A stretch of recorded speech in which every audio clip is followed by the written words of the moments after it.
Hello, ladies and gentlemen. I hope I'm going live about now. As promised, this time the hiatus wasn't quite as long. I wasn't able to stream on Sunday, but I still was able to come in on Wednesday, which is not great but for the YouTube algorithm, but still better than what I've been doing the last couple of weeks. As promised, after the coming week, this is gonna improve significantly to at least 2 streams a week. But today I am, of course, online because we do have one big event, an event I'm not looking forward to at all, to be quite honest, and that's because of the nature how this event is organized.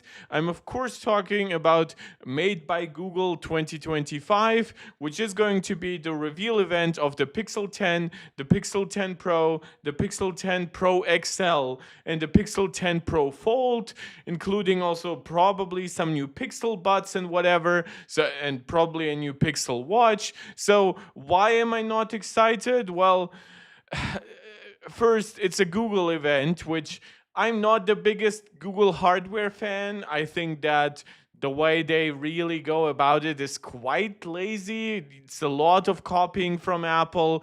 Usually, I'm way more excited about what Google does in general with Android than they do with their own hardware. They do have one piece of hardware that's significantly changing this year by adopting TSMC 3 nanometer for their processors. So maybe that will make it a bit more exciting, but I do have my doubts in that regard.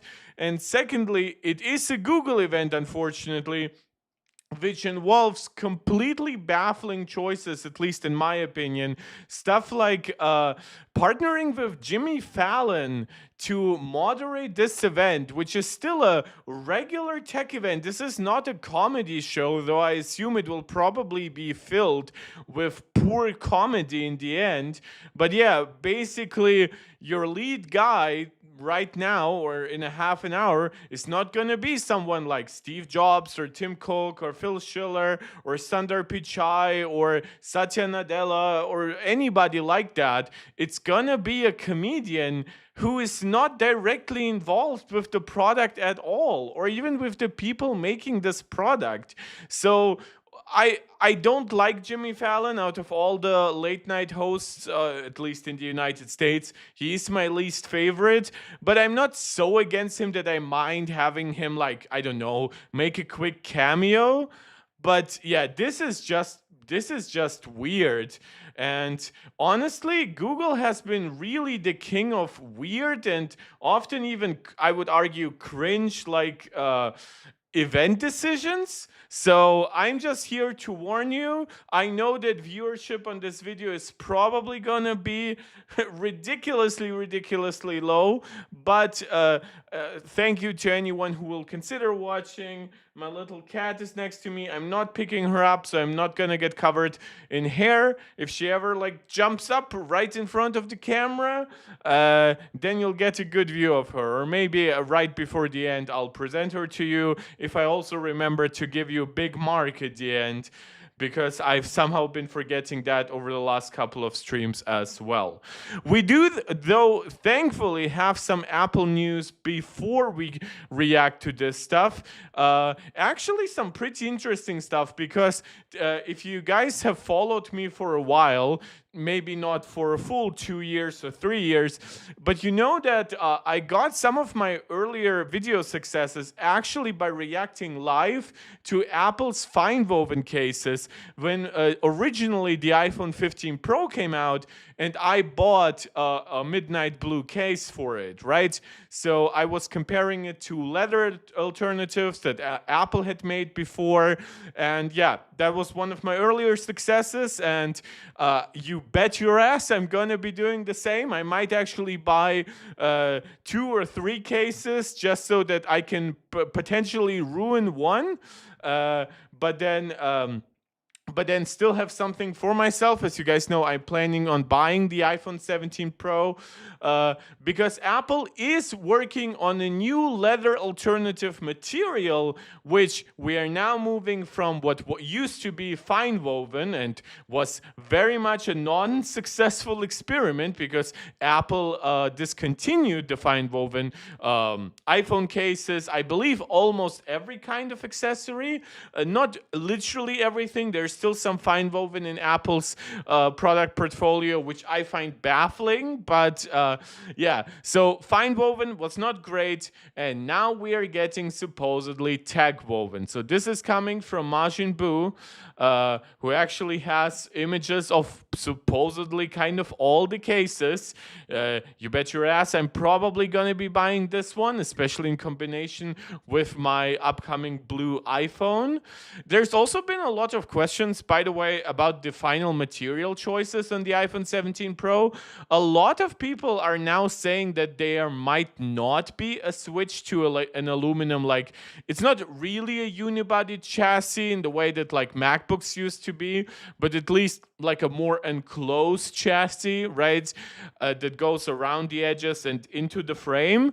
And supposedly titanium was going to be replaced by aluminum for that on the Pro models to reduce weight. That way they can make the device thicker and add a larger battery, add a more extensive and expensive cooling system, because aluminum is lighter than titanium. Aluminum has better heat conductivity, so it would actually work together with a vapor chamber heatsink design pretty well. It also has a better radio frequency transparency, so with a redesigned antenna system, it could help further out. Though I would argue that the iPhone's antenna system is pretty good these days. We are thankfully way past the pre-iPhone 12 days and way past like the pre-iPhone 10 days. So it's all good in my opinion. More importantly, they don't make it worse and they don't make it in a way that consumes more energy. I don't necessarily need higher download speed, so I'm like maybe make it a bit faster than the C1, but otherwise just focus on efficiency, focus on stability, focus on range, and I'll be pretty happy. But that's a discussion for another day. I mean, we are not that far off, thankfully, from the iPhone 17 Pro announcements. And I do assume that by like this weekend and maybe the next, we will start seeing more and more concrete leaks by the biggest guys. I'm talking, of course, Min-Chi Kuo, Mark Gurman, right? Because they always do this. Sometimes Mark Gurman actually leaks right the weekend before that, which is not great. But if they basically want to have the best possible track record, they will revise previous predictions, previous leaks and rumors, and talk about what's actually going to happen a week before the announcement, 2 weeks before the announcement. I would prefer like a month before the announcement, but hey, they themselves might not know. Yeah, but Majin Buu is actually creating a pretty extensive track record, one that will be very interesting to evaluate. Obviously, if this proves to be entirely fake, then we'll have to reevaluate how we think about Majin Buu. But yeah, let's see what he's talking about. Well, he's saying that iPhone 17, so of course, I'm talking about a lot about the iPhone 17 Pro. That's because I myself am getting a 17 Pro Max iPhone this year, but it's obviously going to extend to the entire lineup. And hopefully, unlike fine woven, if it's not getting canceled after a year, it will extend to future iPhone generations. Who knows? It might become an option on like iPads and whatever. If it goes really well, it could basically become the full leather replacement that Apple had hoped fine woven to be 2 years ago. So what is TechWoven? TechWoven blends the strength of a technical fabric with a premium aesthetic. Its refined yet robust texture is engineered to provide protection against impact, scratches, and daily wear. So if you are looking for like a military grade protection case or whatever, this is not that. If you're looking for something that's fully shows off your iPhone, that's also not that. That's more in the clear case style. But I would argue a lot of people like actually a non-metallic, non-glass texture on their cases. Some prefer silicone, which I don't understand at all. I hate that material. It has always felt extremely cheap to me on anything but it still was different. But like the polyurethane on the smart covers on like the iPad 2 back in the day, which is at this point like 14 years ago, right? That to me felt nice. And in fact, I never really fully switched to leather on iPads. I got like a leather case on my iPad Air, but that was primarily because of the case aspect rather than the material aspect. But yeah, basically Apple is still trying to sell you something that's more premium and hopefully even higher margin than silicone cases in the lineup, so that entire market does not get eaten up by competitors like Nomad and others who make like actual premium leather cases. Though, assuming what I'm reading here is correct, I actually don't think that this will very much cut into like leather competitors, especially not premium leather competitor makers. But hey, if this is actually a good material and environmentally friendly, and the texture actually looks quite interesting. I myself have actually said that I never hated the fine woven texture. I never understood that criticism. I could see how it was a little bit slippery, and that of course it collected dirt very quickly, right? And it scuffed up relatively quickly. I fully understood those criticisms. I tested them live on this channel, but I actually liked how fine woven felt. So if this is a further improvement on that, I'm all in. And hopefully without the material, of course, being dirty after looking at it. By the way, I don't think I've shown it. I know I have plenty of non-European viewers, even though my super chats would never betray that. But yeah, this is that premium European technology, what we do with our bottle caps to keep them environmentally friendly. I just had to mention it because we are talking about like using environmentally friendly materials and stuff. It delivers an elegant and minimalistic look. Well, I'll be the judge of that and of the protection, of course, as well. My cat is going insane and making herself a nest behind the cable mess that is right behind my setup right now. So we do have a greenish look, brown, black, blue, and wait, are both of those blue, or is like one of them purple? Yeah, one of them is purple. Sorry, I'm not the greatest at distinguishing colors, just like 30 to 40% of men. Black, timeless and sophisticated. Brown is warm and refined, so I assume especially brown is going to be like an alternative for people who really like that classic leather look, like that horse saddle look, right?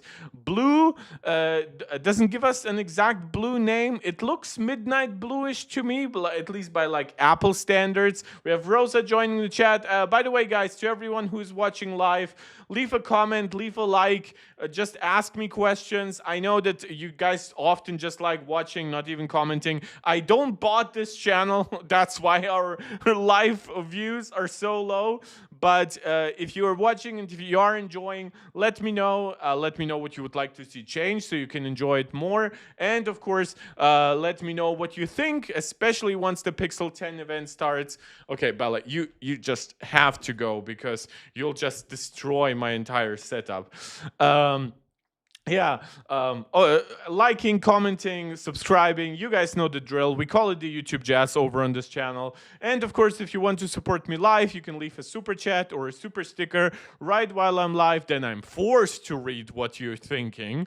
And of course, you can also become a YouTube supporter right here on this channel. Shout out to Benveni. No, actually the other way around. You can become a supporter of this channel. Shout out to Jonathan, Max, Angelica, and Steve. for MarkTech Pro Max supporters.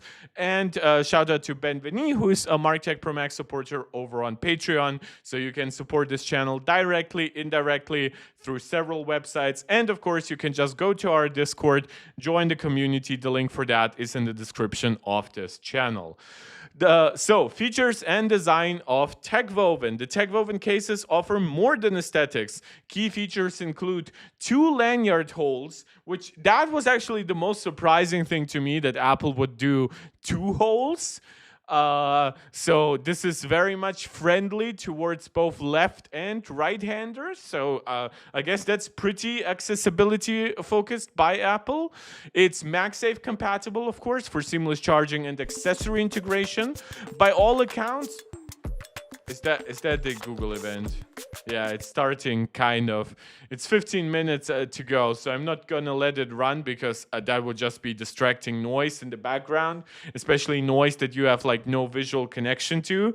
But this is also something that I always see with Google. By the way, I am sweaty because once again it's extremely freaking humid day. Even though it's actually today not as warm as it was the last couple of days, but it is more humid. Like Google just likes like random imagery. And like, I don't know, like, and now they're already showing off the phone, which I'm like, come on, have some respect for your audience, right? Like, we know that stuff gets leaked, and we know that you yourself show some everything before it, but like, leave something to the imagination. I mean, it's not like you even have something great to show, right? Like, at least with like the Pixel 7, the Pixel 7 Fold, what the fuck am I talking about? The Samsung Galaxy Z Fold 7, right? At least that one was like revolutionary thin and everything this year. Chinese products have like insane specs. They're like now 6.3-inch screen devices that come with 6,500 or even 7,000 milliampere hours. We soon might get like full-sized Max and Ultra devices that have like 8,000 milliampere hours, right? We have full 1-inch camera sensors and shit like that. Apple, of course, is its own thing. They have liquid glass to show with their phones and everything.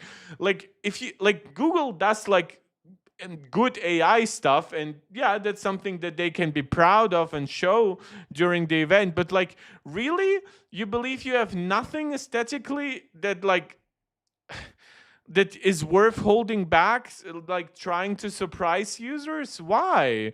Like, I know that the Pixel 10 Pro Fold, for example, has not been officially shown, but that is actually going to be thicker and heavier than the previous generation. So in a way, it's going to be like the least desirable foldable right now. I myself might actually prefer it that way, but yeah, I just find it fascinating, like what Google chooses to leak themselves. By leak, in this case, I just define showing it before the actual event, and what they don't show, and then just even before the actual show, they will just show completely random shit like that squirrel and now a bagel. Like, yeah, like, get some identity. That's the problem with the entire Google hardware thing. Beyond like that visor design on the back, they have not been able to commit to anything that like blends it aesthetically from generation to generation, or even feature wise. Like, I could argue like, oh, AI is now like the through line, but like, it's not like that AI is really that exclusive to Pixels. Yeah, but I digress, right? Let's get back to Apple before we have to listen to Jimmy Fallon and all that bullshit. So, TechWoven cases feature 2 lanyard lines for convenient and secure carrying, MagSafe compatibility for seamless charging and accessory integration, and a non-slip texture. This is probably going to be a big talking point versus like fine woven comparisons. I unfortunately don't think I know where my fine woven cases are for my 15 Pro Max. I switched entirely to a combination of clear case and a Pitaka aramid fiber case for my 15 Pro Max, but I might have to find it somewhere so I can compare it to TechWoven at least. You can also see that this looks very much woven, right? So you see the pattern here in a way that I think Apple tried to hide with fine woven. So seemingly they are leaning more into this being more like a not a denim like fabric, right? But it invokes that look a little bit. So yeah, that will be interesting. Also, what's interesting to me here is that they're showing those lanyard holes right down below, and what I assume to be obviously the charging hole.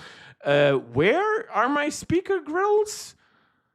What does that mean? Is that because this is for the Pro Max? This is not for the 17 Air or whatever. Um, is this like super simplified and abstracted away, or is that supposed to also help with the speakers by itself? That's why I would love to see it from all angles and fully unpacked, but unfortunately, that's too much to ask for. I mean, I already give Majin Buu credit for these kinds of extensive leaks in a way that like Mark Gurman doesn't, because it probably would create significant questions about like sources and actually jeopardize them. I mean, down the line, I think that this will also happen with people like Majin Buu, but at least if a leaker is somewhat smaller, I hope that nobody gets fired for this. um, so fine woven had poor durability, susceptibility to scratches, which is kind of the same thing. Like there are different aspects of durability, like water damage in a way that really impacted fine woven, but scratches were kind of the main thing. And visible wear after minimal use was, it also goes into that same point. You could make these almost like sub points. A conclusion: with TechWoven, Apple moves on from the fine woven disappointment. If its promises of durability, elegance, and sustainability hold true, these cases could win over users. Don't forget, of course, we had similar hopes for fine woven because we thought, well, Apple cannot launch something really bad after, like, Apple actually had a pretty good image with their leather cases. Not that they were the finest leather ever, and over time they might wither and weather a little bit faster than others. But for the price, I actually think they were always quite decent. And then obviously Apple kind of lost that with fine woven. Time will tell if TechWoven becomes the new benchmark. I don't think there is actually a benchmark to set, but whatever. But I mean, maybe if they're high priced, but yeah, I don't think so. But one thing is clear: Apple is charting a new course, or I would argue they're just correcting themselves after like reading the map wrong. Like they used the iOS 6 map and they went the fine woven route when they should have been TechWoven from the get-go. Though I assume, of course, if they had launched TechWoven 2 years ago, it would still have been called fine woven. Just because, in my opinion, that's probably a better name. But I think this will actually work. I think this will actually catch on, at least in the English-speaking market. Next, there are some code leaks for supposedly a next-generation Apple Watch. So we had a lot of code leaks in the last week, and I reported on it some. According to lines of internal code spotted by Macworld and subsequently confirmed by Mac Rumors, Apple has been experimenting with biometric authentication for 2026 Apple Watch lineup. The code mentioned support for Apple Mesa, which is Apple's code name for Touch ID, which, funny enough, I actually haven't known that before, suggesting that the prototype models currently offer the feature in some ways.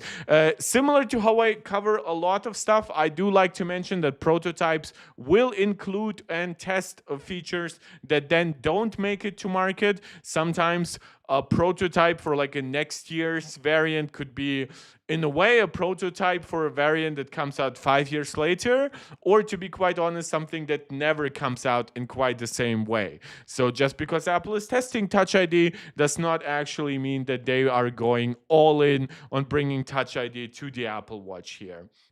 It is worth noting that no other Apple Watch models include code for Touch ID, so that would be a sign that it's something new here, right? Apple sometimes does have code in their broader code that refers to things that aren't on the product, and that's just because of how big iOS is, watchOS is, how big their testing is. Just some things are left in code that don't really mean much. But yeah, if this is just completely new, that could mean that, yeah, Apple is at least thinking of giving the 2026 or beyond Apple Watches Touch ID. What that means for cost, of course, and for internal spacing, and which exact models would actually end up getting them, like, I don't like even to speculate that, because if you ask me, would that make maybe sense for the Ultra that's already more expensive, that's way larger and thicker? Sure. But then for the regular Apple Watch, and especially like the SEs, would that make sense? I would be inclined to say way significantly less so. Yeah, but it's still in the code. The code also reveals that the models N237, Apple Watch Series 12, N238, that's Apple Watch Series 12 with cellular connectivity, and N240, Apple Watch Ultra 4. Don't forget, all Apple Watch Ultras have cellular connectivity, so they don't need that distinction, will contain an all-new CPU identifier, an all-new CPU with the identifier T8320. That's in contrast to the current T8310. That's the CPU architecture baseline for the Series 9, Series 10, and Series 11, S9, S10, and S11 processors. That makes sense. Apple seems to have been on a streak of updating the Apple Watch processor in major ways every 3-4 years. So that's 3 generation on T8310, and then probably would start a new generation of like 3 generations of T8320 or something like that. It might come with a significant node jump, whether it's like N3P or even some variant of 2 nanometer next year. That will be interesting. Probably gonna adopt efficiency cores from a much newer generation of iPhone chips. Yeah, and then of course further improvements to the neural engine and stuff like that, because obviously Apple's focus on AI is quite extensive these days. So those would be the 2 major features that are currently being leaked for the next generation Apple Watches. This to me being pretty much a guarantee that a chip based on T8320 and then Touch ID might be something they're testing, might be something that actually comes out, but of course take it always with a grain of salt. And last thing that you should take with a lot of salt is that according to a Weibo-based account with no track record of their own, by the way, they only summarize other leaks. An account Ovo, they're saying that Apple has seen very little engagement with the camera control button and therefore will remove it with the iPhone 18, so with the iPhone starting in 2026. It's interesting, it says iPhone 18, whether that means, because of course the iPhone 18 is actually coming out early 2027 rather than late 2026. Apple is splitting the launch timings for the Pro and Air models from the base models and the E models. So that's partially because Apple will of course introduce a foldable iPhone late next year, so that would kind of be a little bit too much in the lineup at once, and they just want to have the holiday quarter for their more expensive iPhone models, their Airs, their Pros, and eventually their Folds. Yeah, but basically this leak is saying Apple will remove the camera control button because it has since seen so little use ever since being introduced with the iPhone 16. And yeah, I don't believe this. I think this leak is just trying to capitalize on a general dislike for camera control that's part of the online tech community, which I have asked people in my life who have an iPhone 16 or 16 Pro. Nobody hates camera control. They might have some improvement suggestions, or they might not use it that much. But overall, most people are saying, oh, it's better to have it than not have it. Yeah, but now we are actually at the time for the Pixel 10 event to start. Let me know, as always, what the audio and video quality is doing for you.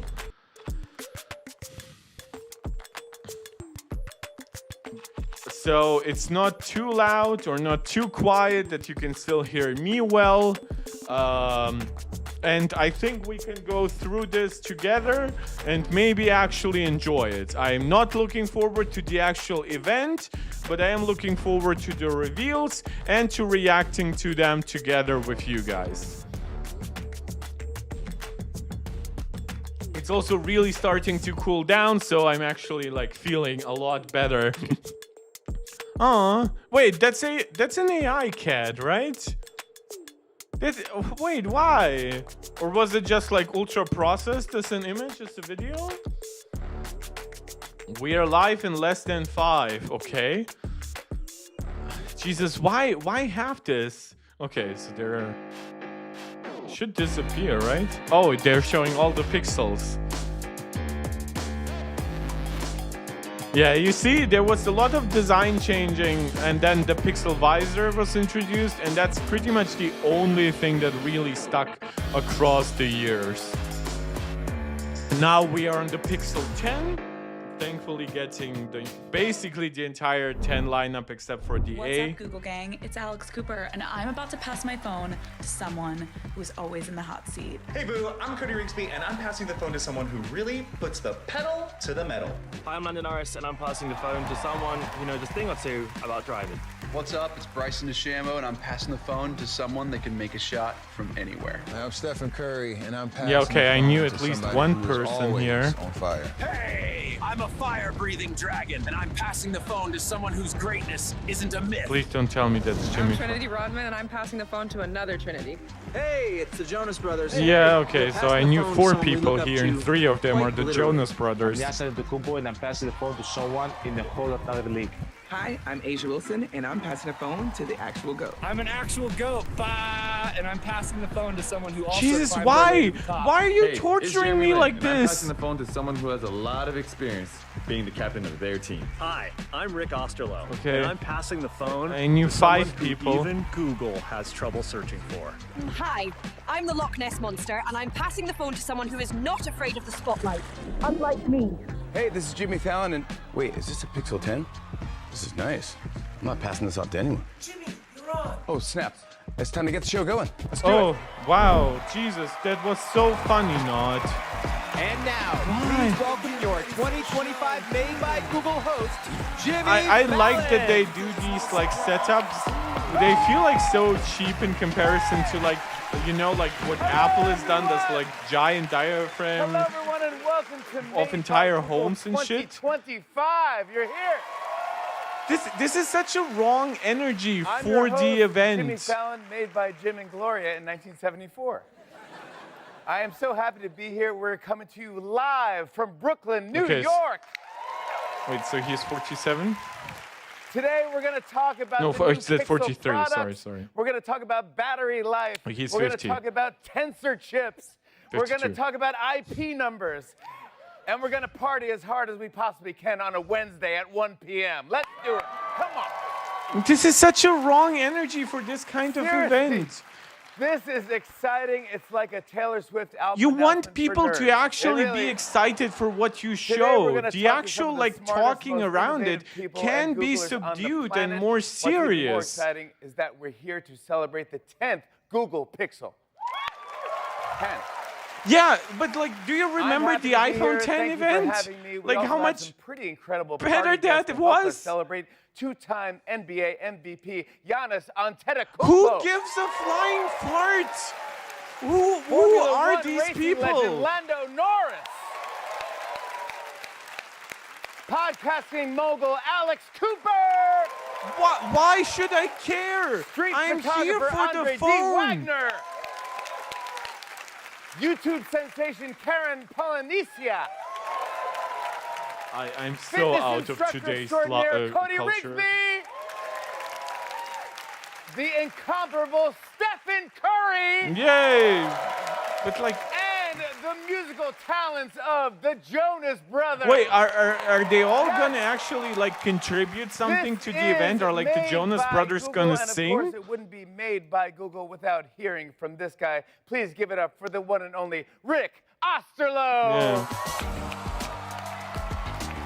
Like, it's hilarious that one of the guys they knew best was the guy completely unrelated to like the pop culture shit they keep throwing into it. Your show. Well, really. I think it's our show, right? We're both here. This is awesome. Thanks so much for doing this with us. This is going to be great. Yeah, I'm Dave, like, what do you mean? Thank you. He gets fucking paid for it. What do you do here at Google? Well, I'm the Senior Vice President of Platforms and Devices. That sounds like a job you made. Wait, up. you aren't even gonna give him some applause for that? What? Well, my team and I, we bring the magical helpfulness of Google to billions of people everywhere. You could So we have work like on joked like, oh, Chrome that sounds and Android important. And Fitbit and Right. Home and the Pixel devices you'll see a lot more of today. But nowadays, a lot of that magic comes from AI. our AI technology Of course. called Gemini. 3 seconds. And the way Google thinks about this is like everything we're doing with Gemini should make life a little bit By the way, easier Gemini is and such a hopefully stupid little more name. fun, You too. had something with Why Google do it like this? Assistant. Why Why are you let doing that a go? live No event? idea. Well, you know, I mean, there's a lot of good reasons for this, but we think this year we've got a game-changing phone with game-changing technology. Why not have? You know? They've been saying this for like Everyone every they year. know. They know. Why not have a game-changing launch event, right? So this is going to be. What's changing? What's game changing about this event? It's going to be pretty different. Inviting but I over think celebrities? You have done that for the last excited. couple I of know years. you and your team have Now been I guess working on one this is for a like long moderating time the now. show. How does it feel now that it's finally here? It's the best. I mean, these are my favorite moments. Every time we launch a big product like a phone, it's usually after the productive work of, thousands of people for years. Oh no! Oh, I know. I'm seeing a Everyone's really- tweet by Andrew everyone's really Edwards excited being about it. And, posted we're really onto proud our of Discord. what we made At this this year, Made so by we're Google very event, they're excited to asking show it media off and there. press to I've been clap using when the an Pixel applause sign and, comes on during Gemini the is, event. next It's level. kind It's of awesome. wild. Well, thank you. Jesus we've been building Christ, towards that's this, pathetic. universal AI assistant with Gemini. And we think this assistant has to be personal, so it's intelligent enough to kind of understand you and your context. And it's got to be agentic. It's a fancy way of saying it can take action for you under your direction. You don't have to tell me what agentic means. Well, yeah, you're talking to that's my expert Scrabble user. word. Yeah. Okay, that was mildly You're an expert amusing. user of agents, I know. Yes. But it's also, like a good agent, it's got to keep your information private and personal. And it also needs to be with you in the background whenever you need it, just ready to help. And so I cannot already wait for you can use the Gemini on your phone. shots You against can use it Siri on your for not watch, launching earbuds. the LLM version this fall, this year. It's going to be coming to your car, to your TV, and to your smart speakers and smart display in the home. You're doing car. Yes, that's big right. deal. It's gonna be No, everywhere. they're It's gotta not be doing a everywhere car. where What you are you talking about? They And, have. we're even working on glasses. With Wait, they Gemini. didn't tell them that Android Auto is a separate product, that it's not its own car? Are they just letting Tell me Jimmy like about, ad-lib AI this? in phones. I feel like everybody's talking about it. This is the headline. Yes, there has been a lot of hype about this, and frankly, a lot of broken promises too. But Gemini is the real deal. We've got the best models. We've got the best AI assistant. And it means this can just unlock so much I helpfulness. mean, not really. So maybe you want to be more I mean, creative I haven't or seen just more Gemini productive. win that Maybe you many wanna use your phone a little bit benchmarks. less, so you can just get on with your life and be in the moment. But I guess for And your something phone and your that's assistant like should be very able to make that integrated, possible I And this guess. has been our vision for AI and mobile technology for a very long time. And in fact, we were talking about this at the first Pixel launch almost a decade ago. Oh my gosh. I wish that we could have a clip of that and just to show you. What's that? Yeah, we that'd be do nice. have a clip of you 10 years ago. Can we pull that up really quick? Oh gosh. This is why we believe the next big innovation is going to take place at the intersection of hardware and software, with AI at the center. I mean, that's not really exactly what he said, but okay. Fantastic. Was that, is that like a scoop neck you were rocking there? That's Yeah, that shirt is permanent. Jesus, this is so cringe. No, you haven't aged a bit. You're like the Paul Rudd of Google. Well, you really thank are. Thank you. I think it's the lighting in here. Yeah. But we've been on this journey for a while, as you can see. Yeah. And what brought me to Google in the first place was this shouldn't just be about your phone. It's about how you can use it and use AI to help you. And over the years, we've been making these really big leaps forward with Pixel and with Android and now with Gemini, and just doing things that no one else was doing on a phone. There are a lot of Pixel fans. I mean, you out could, there, and like- in fact, I thought it may be fun to share a few. Yeah, of the best Google posts on Assistant Reddit. for a I'll show while you was how much really they love unique. it. All right, let's hear it. This is awesome. But now, Let's see like, it. This there isn't first that person much says, unique stuff whenever versus using a phone ChatGPT. without circle to search, I feel like I'm in the Stone Age. That's awesome. Well, Wait, Circle to Search what is a is great it? You're now capability. We just launched reacting? it last Wait, year. That's awesome.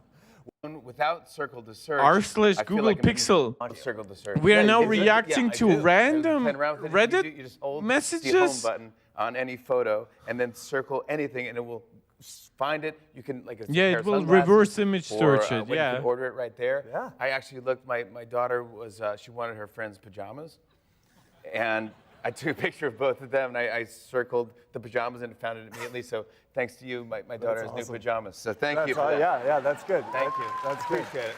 Yeah. Again, a feature, little by the thing. way, that has Little thing. nothing to Sounds do with this sounds specific expensive. phone. Sounds expensive. This one says, hey everyone, I just had a terrifying experience last night, and I honestly believe my Google's Pixel crash detection feature might have saved my life. Wait, I feel like I need to you're share not this even gonna urgently. share, And then like, there's a the whole story about that and how behind- people chiming in. Like Apple talking about shares this. those kinds of Yeah, I mean, stories, that but then they is go into just awesome actual to hear and great detail. feedback. There's nothing better than. Is it really just helping gonna be someone in the like moment. random And people Pixel was the sending first random phone that launched messages car crash detection. that are We did not, it like, all the way back in fact-checked? 2019. Is that right? And it detects when you're in an accident and will call emergency services. Call it automatically. Yeah, like Yeah. That's amazing. it's a good This one like here real. goes back. Wait, It says, does Jimmy I not always notice? volunteer to take the photos. Some, seeing that it's not an iPhone that I have, look confused or disappointed. Until the photos are displayed, and then they look confused. this is Again, such to realize that cringe lord iPhones shit. don't take the best pics.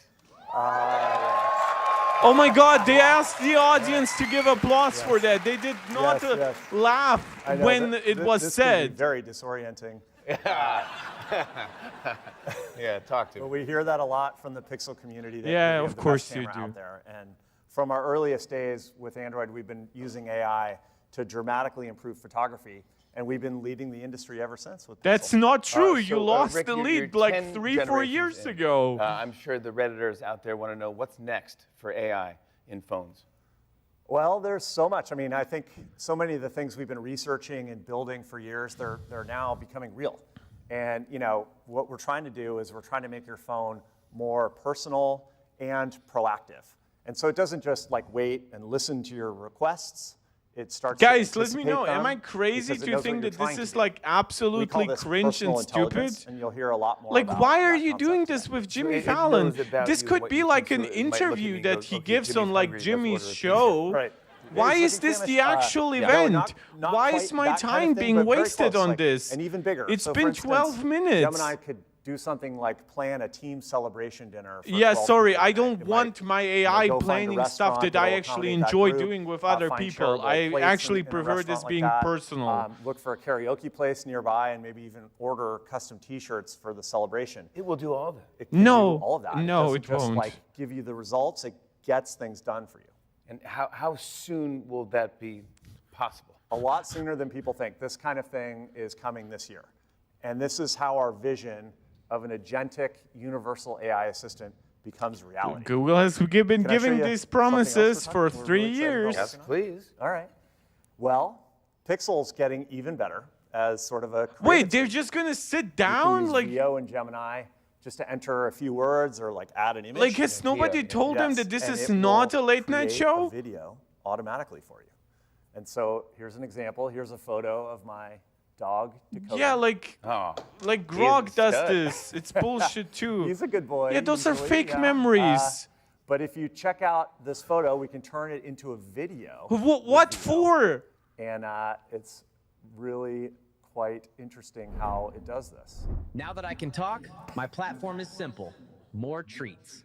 Like and subscribe if you agree. Jesus Christ, dude, that was so bad. Everything okay at home, Ray? Why with the most robotic voice? One yeah, of the we have best a things about modern LLM AIs is that they're actually quite good With at VAs, generating believable voices. But it's so, I mean, That was like this generative AI is so fun. pre-2011 AI. You can create things like that. And anything in your head you can bring to life in just a couple minutes. And now if you buy a Pixel 10 Pro or a Pro Fold, you get a full year of Google AI Pro on us. Really? A full year? Yes, full year. Yeah. That's good. Yeah. I loved it. Yeah. It has all of our Gemini magic is in one place with this. So you can do more with VO. You can use Notebook LM, which is our AI research assistant. Or you could also use Flow, which lets you create these cinematic scenes and longer videos. I'm just So looking Google AI at Pro myself is the collection of on all my of our iPad latest in the AI stream, and I features. just look so unbelievably anything bored whenever I'm not saying Well, anything. yes, as a matter of fact, Because there is. like Thanks for asking. there's like a 5-second buffer or something. I knew I was going to get you with that, yeah. I love Gemini Live on Pixel. I think it's so cool. So you can just share your camera now with Gemini and point it at anything, and you can just. But get like help. these And announcements, so, they're you know, you might be working on completely a DIY disconnected from the project, actual phone. maybe You have you're trying to shown learn this a like hobby, 6 or, months you know, maybe ago, you're trying to a help year ago, your kid 18 with months homework ago, and 2 pretend years ago. You have understand shown what it you're with doing. Pixel 8, Whatever you Pixel need. 9, Pixel 10. You know, you can just share your camera. It's not like all of these point it at features are something, suddenly and Gemini running will help you. offline on device. Can we see a little Gemini live in action? Oh yeah, I think that's a good idea. Why don't we roll the clip? Let's do it. Yeah.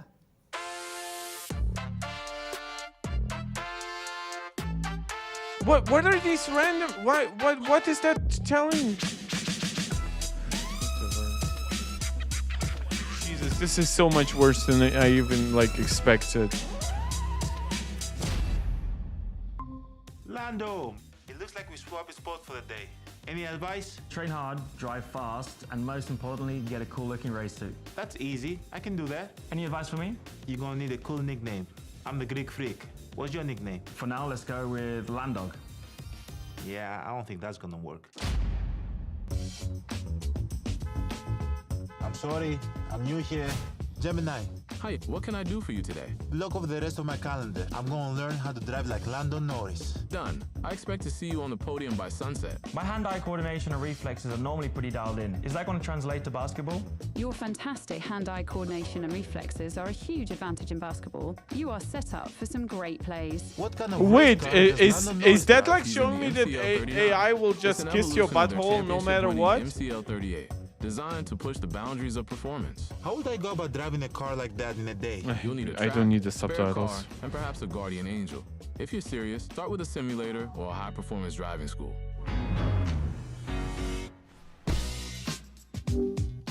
Let's talk live. How would someone's 5'10" slam dunk? Practice approach steps. Timing is key.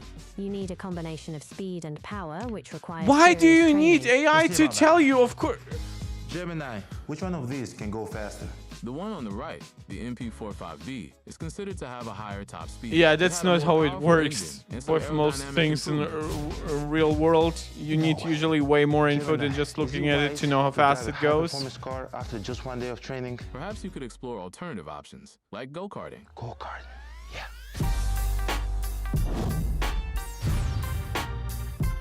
Can you start a basketball workout, please? Oh my God, something wrong with this pole. I feel like Lando. I'm a racing driver. Do you mind taking a photo for me? Yes, of course. Oh, great, great to show us how fake everything is these days. I'm ready. I'm A feature, by the way, that you had shown off with like the Pixel, what, 7? Gemini, let's do this. Welcome to the Freak Show! Brake early and smoothly before the turn. Make sure your eyes are always on the rim. Hold your line once committed. That's it.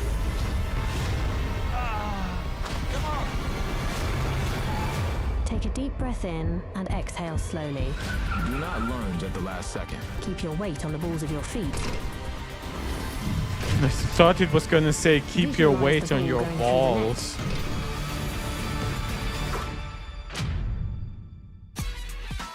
Gemini, thanks very much. You're a true champion. Congratulations.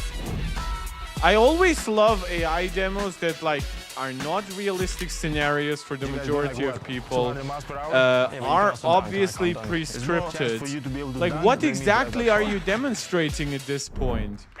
Not something most people will use, and something that wasn't even now I want to real. welcome the Vice President of Marketing, Adrian Lofton. I don't remember her. Hey, Jimmy. Hey, bud. How are you? I'm pretty good. How are you? Wait, is that how you're going to present the devices? This is what I'm looking for. This is what we're all talking Just about. everything like thrown out on the table? Okay, I'll get started because I know you are ready to go. No, I I can am feel it. so you got paid Okay, for so 40 as we minutes, celebrate bro. Our 10th generation of our amazing history, I do have to say we are most excited about what's coming next. Yeah.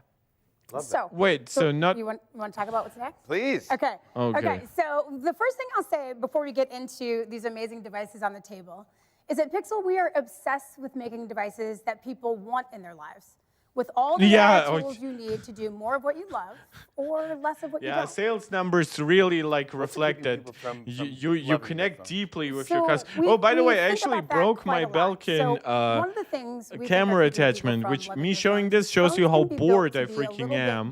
Thankfully, I had an alternative, and I do have another one of those. And they're often a walled garden. And I'm going to try not to be too techie today. So walled garden, I'm even new to tech, and I was like, what the heck is that? So walled garden simply means some companies build their phones to lock you in and force you to use their devices in only one way. And it seems like that way sometimes doesn't work exactly as you expect or maybe as you need. Have you ever? That's why you make alternatives to those products to actually convince people to go with your product. Don't attack the concept, attack the actual implementation with something better. It's got the world's best eye assistant. It's got an incredible camera. And it's Android. So that simply means it's the most open platform that's built for How do you use Android as a plus point when 80% of the market is Android? For the past 2 years, we've been voted as the world's best phone. Past 2 years in a row. By whom? In what representative way? Like, is it a double-blind study? You know what I'm saying? And so with all of that information, I know what? in On the r/Pixel? we introduced you to Pixel just a couple weeks ago. You did. I hear through the grapevine you might be having a little bit of fun. Yes. And so I might ask you today, no pressure, but what's it going to get you to upgrade to a Pixel? I just like new, anything new or next. I like what is next. I want to. That's not like. Shut the fuck up. Like at least we know for that. Like Stephen Colbert is like a tech nerd in some ways. Like he knows at least something about this stuff. Thing one you should know is today we're launching 7 all-new Pixel devices. So I'll walk you through if you're good with that. I'll go left to right. 10 Pro, and then 10 if you Pro have XL, questions, now 10 we've done Pro this a couple Fold. times, so you never Watch, don't have questions. So whenever you do, throw them out. I know. We'll just talk through together. And then probably either watch or buds in a different size. So we're taking the world's best smartphone and we're upping our own game with the 10. It's powerful, it's fast, and feel the satin finish on the edges and the camera bar. Jesus, is that your presentation style? Jimmy Fallon felt the satin finish? It's unbelievable. And the colors, we think, look at this palette, we think these colors are sexy as hell. Yeah, well, it's Wednesday afternoon. Let's be PG, okay? Okay, that's fair. But yes, they are sexy. It is Wednesday afternoon. I think you said that in the opening monologue. But this video is so getting demonetized. I said the F word like 5 times already. All right, here we go. All right, I like that. Okay. So at Pixel, you're forcing these people to do something. And that's it true feels with so what's on your unnatural. screen too. So unlike other devices, you can customize your Pixel as little as you or as much as you want. So we think I mean, it's that's just not even remotely true. And we have a fancy true. name for all of this. It's called Material 3 Expressive because Pixel 10 is all about I your love the vibe random on colors both just screens. splooshed around the entire screen. It's just absolutely stunning. I love it. Is that going to be like a flirt session where she like gets close to him, then takes a step back? That's the 10. Loving that. Okay, so we're going to go to what we know you love. Always great, by the way. Right now. So let's go to small pause because I need to vent. FRKM saying so bad, man. It's way worse than I even anticipated. And it's not even Jimmy's fault, by the way. It's how the event is organized around him that's bad. But like it's always great when he has to ask, oh, that's the 10, right? Like, come on. The Pixel 10 Pro. Yes. Okay, so this guy is for people who want more. It features premium materials, premium performance, and it comes in 2 sizes. So you could pick the one that works best for you. Remind me which one works best for you. XL all the way, It's the XL all the way. Yeah. And on top of that, it has the best display of any flagship phone, and it has the best pixel camera. Is that why you don't even? Do you mean that you finally get like 480 pulse width modulation? Is that the best thing ever? So if you pause on that and we just keep it real, if it has the best pixel camera ever, then that means it just has flat out the best. No, camera it doesn't. ever. You haven't been voted the best smartphone camera for like the least 3-4 years. I used to be a giant pixel camera fan. You lost that. You cannot write on something that you had in the Pixel 6 and 7 days. Any smartphone, and it lets you zoom up to 100x. So this picture, it looks incredible, right? No. Yeah, that's me driving into work this morning. It looks just like New York City. Yeah. Because you'll see that it might not, if you take it from where we actually took this shot from, way back there. Whoa. Now that's So you the driving in 100x from- is a 20x on the 5x Exactly. camera versus. So not only do you have Onyx, ProRes zoom and no everything else we specs. talked about, Are the you not Pixel even 10 Pro gonna is say what extremely fast. enables this Now, that's technology? credit Like to our Google we have a Tensor larger G5 chip. sensor, we have a new optical system, we have a new AI upscaler, the Tensor G5. Tensor G5. And I just have to tell you, in Mountain View somewhere, there is a Tensor team that is crunk. Because that is perfect. I know. Please on top of kill that me. chip, we have laptop levels of RAM. So there is plenty of power for the latest Gemini features and for all of the AI updates we're going to continue to roll out over the life cycle of this phone. Speaking of which, every Pixel comes with 7 years of OS and security updates. On top of that, you get something that we call Pixel Drops.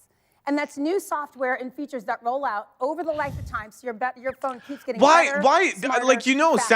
Samsung has this, you know, Apple has this way how better. about these- Like, what are you talking? how Why about are these those colors? plus points? I'm Just loving focus everything. on I'm this loving specific purple. I'm generation loving and say it has Okay, the so usual as a Pixel marketer and our benefits. It design comes crew with a that's in the year audience, when you start talking of color, you're speaking Gemini my and language, whatever. it's a It vibe, has it's a feel, it's long-term not just a support. name. So maybe we Vanna But White a little stop bit. We'll go real quick. this- So this we've got selling Moonstone. If you pick that session. guy up, yeah. we've got The more sales Moonstone. assistant. If you pick this one up, Pitch. I didn't know which one you wanted to pick. What Yeah. is? Why? Why does he have to pick a beautiful specific? jade. Jade, of course. And then on top of that, we've got a luxurious porcelain. And then Show finally, it you get this actually guy, off. sleek, Let the powerful camera obsidian. zoom in. So Show at the it end of from the a day, good every angle. color, your choice. It's all up to you to decide. Yep. So that is Pro. Now I've got one more for you. The Fold. And I'm so excited for you to meet the Pixel 10 Pro Fold. Yes! The worst Come on, here we name- go. Let's go. Now we're talking. Now we're talking. Is this what you paid? Like So a the Pixel 10, it's in your hands. nationwide Yes, known come on. comedian? Man, this Pixel 10 looks so Pro Fold thick really after stands out in the crowd because the it Z Fold. reimagines what a phone can and should be. As Jimmy is showing us as our model, rad. it is a phone, it is a tablet, it is a movie It's screen. really not We a believe it is tablet. It's not absolutely even incredible. a mini tablet. It's so thin. It's It's so flexible. what? It's and the we talk about this thickest quite a lot. foldable in its pencil class. thin, but it's extremely durable. So you can spend the next many, many years doing what Jimmy's doing, which Wait, is like fascinating. he mentioned staring IP at the ratings. phone. This is And supposedly on getting top of IP68, right? Can you mention something that even resembles a On top spec of point, that, please? We've got inside this phone IP68 water and dust protection. Nice. Does it apply to the hinge as well? Why do you think?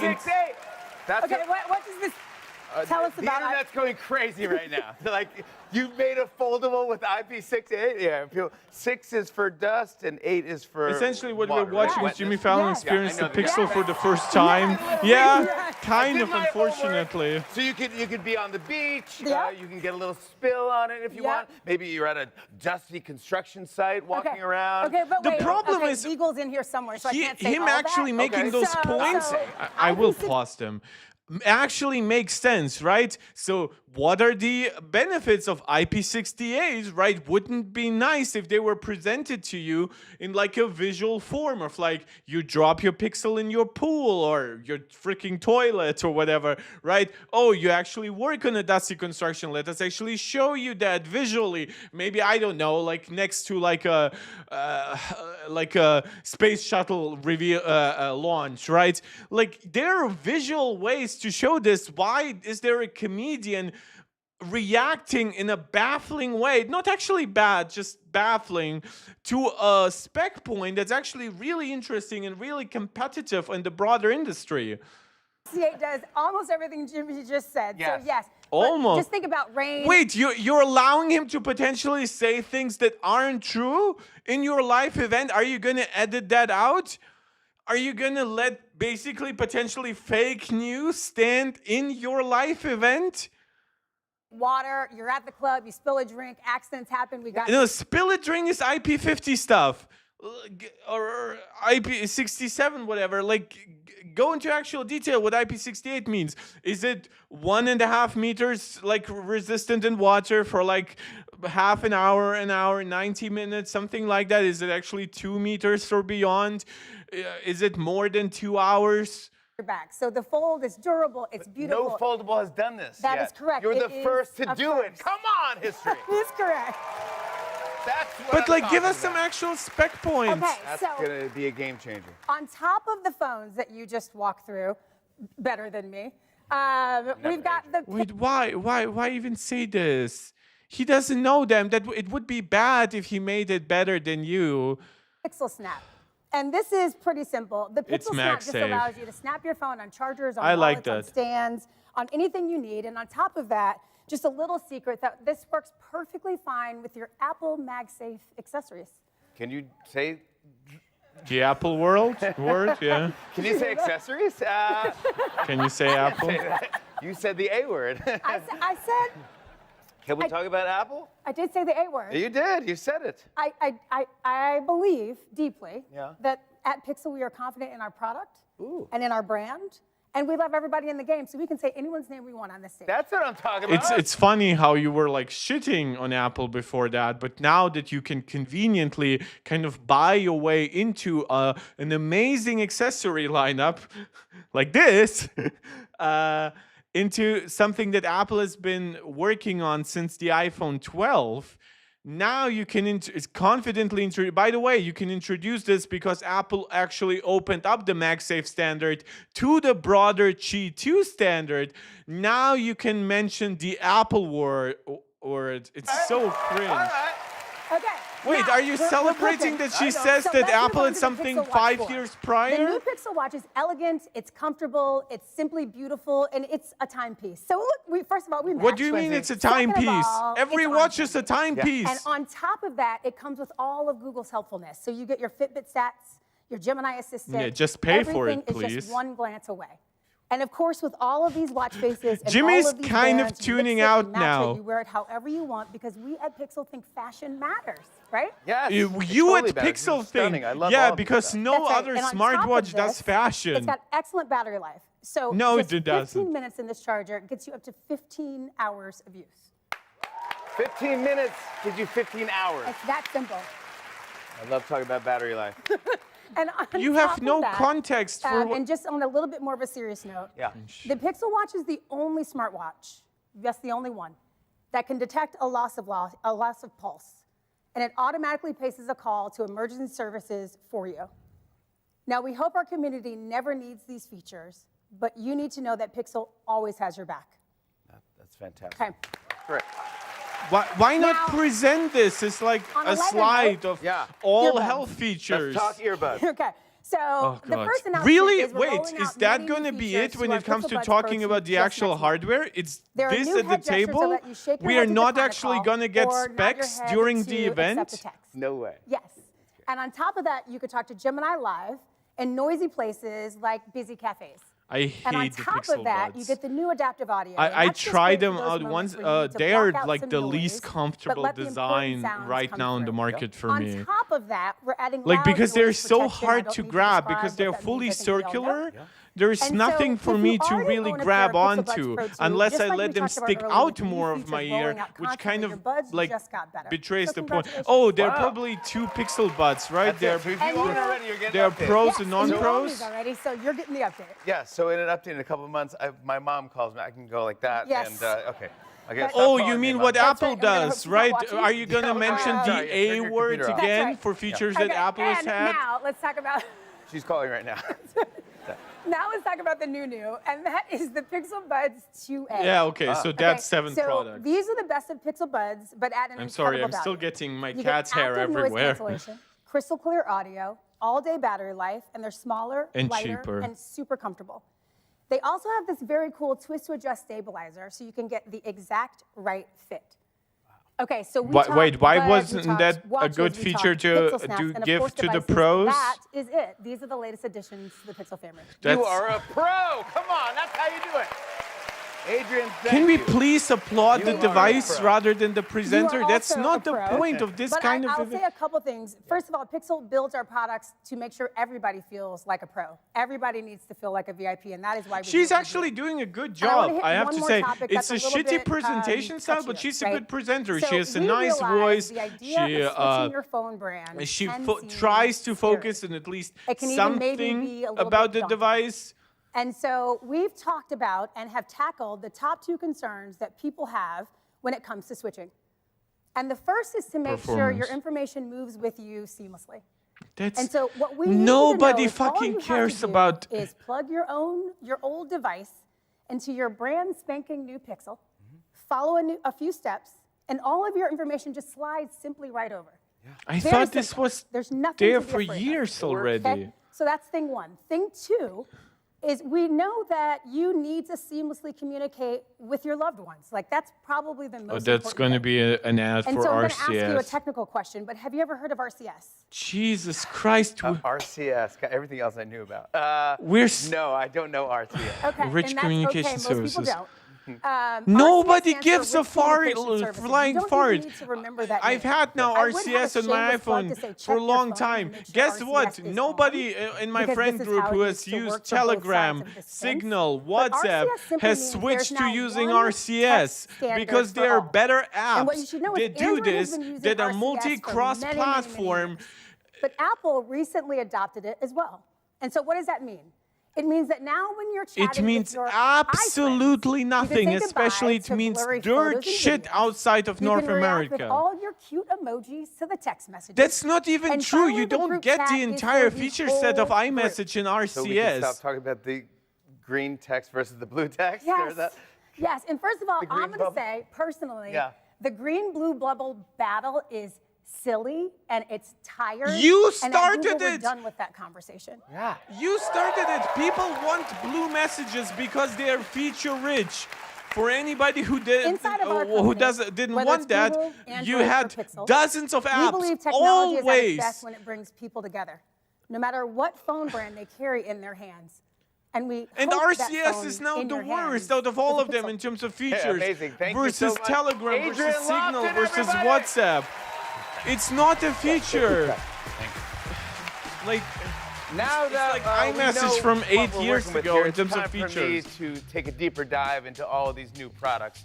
So right now, I'm going to be joined by a few more Googlers for some live demos. You get ready to get started with this? All right, up first, to teach me how to keep up with my overflowing inbox, let's say hello to Tyler. Hey, bud. Nice to see you, bud. Hey, how's it going? What is this background? Tyler, What is my this background inbox trying to is out of convey to control, me? and That you this said event my was Pixel 10 can help with it. made too Absolutely. quickly? We've got a new feature called Magic Queue, and it's perfect for keeping on top It's of your perfect. messages and so much more. You want to give it a try? I love how yeah, Apple all is right. always accused Take it of away. using No, Jimmy, that's superlatives. your phone. But then Me- these people do This is also that me, your too, demo. and nobody bats an eye. Okay. Everyone's about to see my phone. Here we go. No, they All right. won't. So let's see what we got. This is my text. So you've been ignoring some of your How friends here, stupid do you think we are? It's a balance.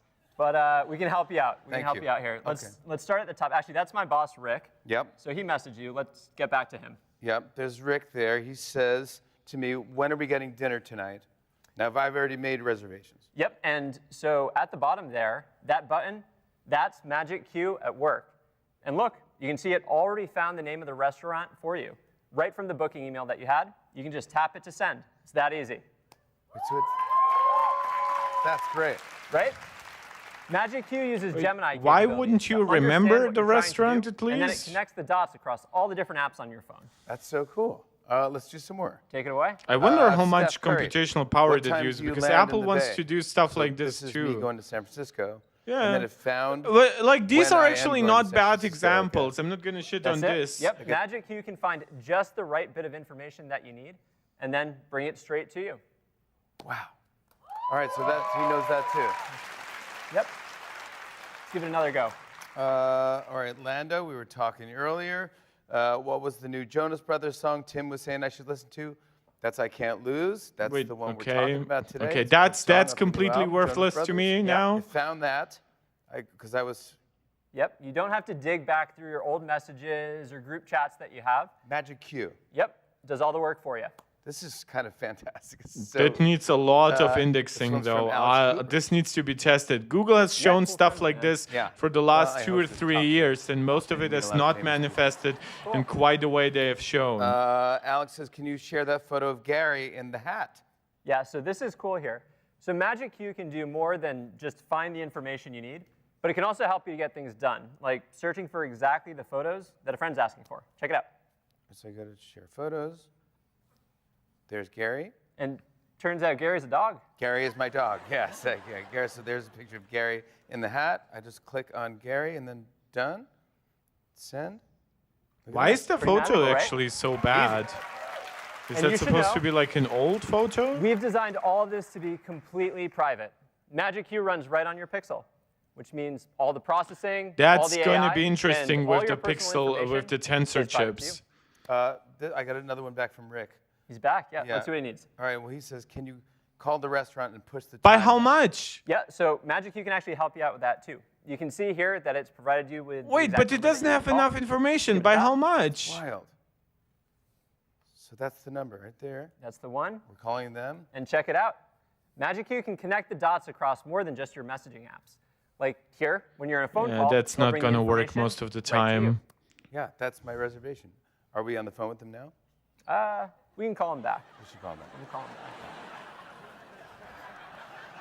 back. As you can see, Magic Q is just one way that Pixel 10 anticipates your needs and makes life just a little bit easier. Yeah, not bad features. I'm not going to shit on this. I hope it's actually fast and reliable. Gemini, search, and lots more in the coming weeks That's ahead. basically what Apple wants to do with personal context Siri, which is funny because Google pretends like they already have these features, but each and every year they present them as something new. And my question always, now some of this is as they called it agentic and more advanced than what Siri is likely going to offer starting next April. But I'm always surprised why there's never like any questioning, wait, you're showing more and more stuff every year that seems like something that you pretended you had solved already. Inbox with Magic Q. Our next Googler, Kenny, is going to take us through. It's amazing. So my job on the Pixel camera team is to help everyone be their most creative self. That's why I'm so excited to be here with the one and only Alex Cooper. I don't give a flying She's the fart. founding father of the wildly popular podcast Call Her Daddy, CEO of Unwell Network, and a self-taught creative superstar. Oh my God, Kenny, thank you so much. Thank you for having me, everyone. I'm really excited. Literally anytime. Okay, perfect. Okay. So, as you know, we have some fun demos for everyone today, but first, I'm actually pretty curious. How did you get started as a creator? Skip. But what have you been up to over there, Kenny? Skip. Smartphone camera, of course. Flex. That's my Okay, dream. casual. Thank God. Thank God I paused. But I am a creator. Now I have some wiggle room to What we are gonna skip talk the about, worst though, is shit how we're here. aligned on the idea that anyone can be a creator, right? Yes. I mean, I think Please. Working hard to make creativity as easy as possible with Pixel 10. Has Especially for somebody people ever who don't have a lot of taught these experience people with about photo what editing or timing taking that is? perfect picture. Like you have actual creatives some who editing out? have successful shit. do it. You have Okay, so comedians earlier I who was backstage supposedly and know I got a photo timing. with Jimmy Fallon, Who obviously, allowed sent you my to mom. plan this event and that so way? I will be honest, we were in a rush and I didn't get my favorite best photo.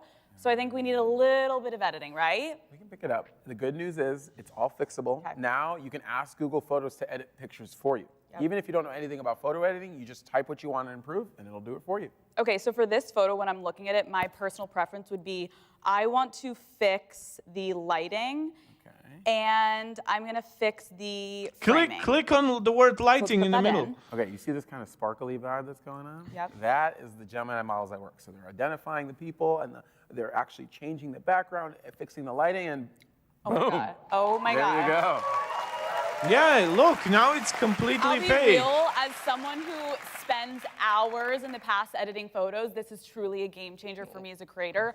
Also, my favorite thing about this is I love that there is no need to go back and forth between a bunch of different apps. It is right here on this. The switching I mean, back it's and not forth is one of my pet fully peeves, so controllable now I by can you, try. so that's the problem. We know. Unlike it's fun, like if it's fun. you're using Also, Photoshop or I just- Lightroom. Let's be honest, the goal is always to just catch the perfect shot. You are absolutely right. And again, Pixel has used AI to improve your photos in the past, but now we're also using AI to help you become a better photographer too. Great. Should we show the people You've how it works? done this so. for I the do last think we 5 need years. a What do you mean now we are doing I did this? pretty You well. look great, Kenny, but I was thinking more. Jimmy, can you come back out here really quick for me? You to give me full model, get on the couch. There you go. That's I like just this. too much for Google. Get up. Just get up. Okay, close your legs. Close your legs. Thank you very much. Why are we Close your doing legs. this? Okay. I like this. I'm I like thinking, this. okay, so basically I want to just start with getting a picture, Exactly. but we're going to use Camera Coach. Jimmy, calm down. Sorry. Jimmy? Okay, so The phone's telling Jimmy you too that? sexy. Camera coach. So yeah, we're gonna hit that top right. I love how button. You see these that people Camera Coach use the button? We're word gonna hop in. sexy So right now, because Camera it's Coach is funny. analyzing It's the kind of scene, the trying to get us kind of different most poses that adult Jimmy word you can say Ooh, during we got a something few. like this. So right now we have host on the sofa. We have a close-up on the host, which I do really like that. That's amazing. We have man on blue sofa. Who is that? And we have studio backdrop. So they're giving me kind of the canvas of We what I love can the play with. close-up. You know you I like the close-up. personally, we need to go right for the moneymaker. We got to go close up on Jimmy, okay? So we're going close up. Here we go. We're picking this. Right now, This is Gemini so just bad. created a bunch of different steps for us to get that perfect photo. So go ahead, Alex, lead Sorry, the look charge. at Jimmy's face. Okay, so at the top, it's giving me suggestions of how to make this the optimal photo. So it says zoom in to his chest and go My up. mouth Okay. is Let's see if I hanging come closer open to your because chest. I'm almost expecting myself to say Okay. something, Okay. but Coming close to I your just chest. cannot. Yeah. I cannot Next, laugh. I place cannot his head react. in the upper part of the frame. So Yeah. I'm gonna come down a little bit Jimmy, more. place your head in the upper part of the frame. Yeah. Jimmy, just don't move, Jimmy, okay? Trust me. Okay, lower the camera to his eye level. All right, Here we're we getting go. And then we're gonna take this gorgeous photo. But you know what? I think I'm gonna go portrait because Kenny, you know I'm obsessed with portrait. Boom. But now it Money, breaks baby. the entire Here we go. composition Money. that you Here were we go. doing. We're gonna Here see we it. go. Let's pull it up. Did I do it? No, wait. Did I do it? Okay, I'm taking so We many saw what selfies. we weren't supposed to see. I'm taking a lot of selfies What today. I will say is it looked pretty good in my mind. I Wait, don't is know. the I image like not this. even I fully like this. sharp? That's Even good. in studio lighting, what's... There we go. That's pretty good. Wait, I what like do you it. mean? Why I are like you it. showing me the camera, the smartphone? Show me the picture, What you I will fucking say, though, asshole. is to all the girls that are watching, I personally know how hard it is to train your boyfriend or your husband to get Oh, that shut perfect up shot. with that And now pseudo-feminist- Camera Coach can just train what? all the boys for us. I am more fucking photogenic than 85% of women I know. Why did you have to make All it right. gender specific? Thank you. Let's hear it for our newest Pixel photographers, Jimmy Fallon and Alex Cooper. Be more woke. Just say your partner. What do you mean your boyfriend? Jesus Christ. So that just happened. Yeah, nothing happened. You wouldn't even So with show me Pixel the 10, picture. Taking and editing photos is easier than ever, even if you don't know a lot about photography. But what if you do know some stuff about photography? Well, Then Pixel you 10 use can an help you actual too. app that We've has invited AI one integrated of our with favorite it. photographers to share what he's been able to do with the Pixel 10 Pro. You've probably seen his iconic portraits of celebrities like Beyonce and Stephen Curry, or one of my personal favorites, his photo of Kendrick Lamar and SZA for their Grand National Tour. Either way, everyone, please show some love to whiz. the legendary Andre D. Wagner. Okay. How you doing, bro? If he's a good photographer, good for him. Of course. Now he's gonna make AI slop, right? Because you're paid for it. How you feeling, man? You're gonna make AI slop for Google and you're gonna like it. I heard you got early access to them. I was actually Over 2,000 photos in the city.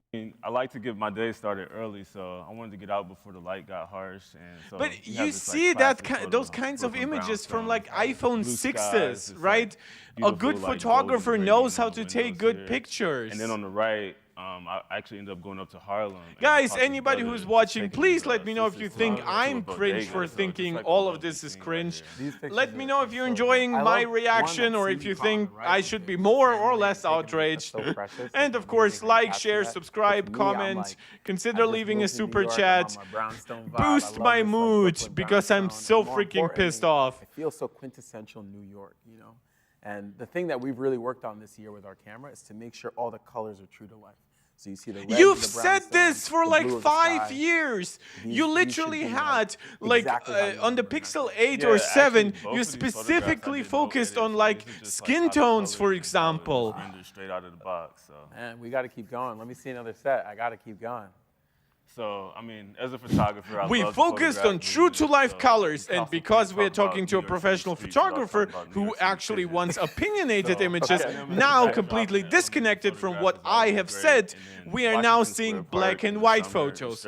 Great, perfect, no notes. That was me. That's actually me. I didn't give you permission for that. No. But what you're saying has to be prepared in such an event. Benveni Apple shows much more professional photos in their event.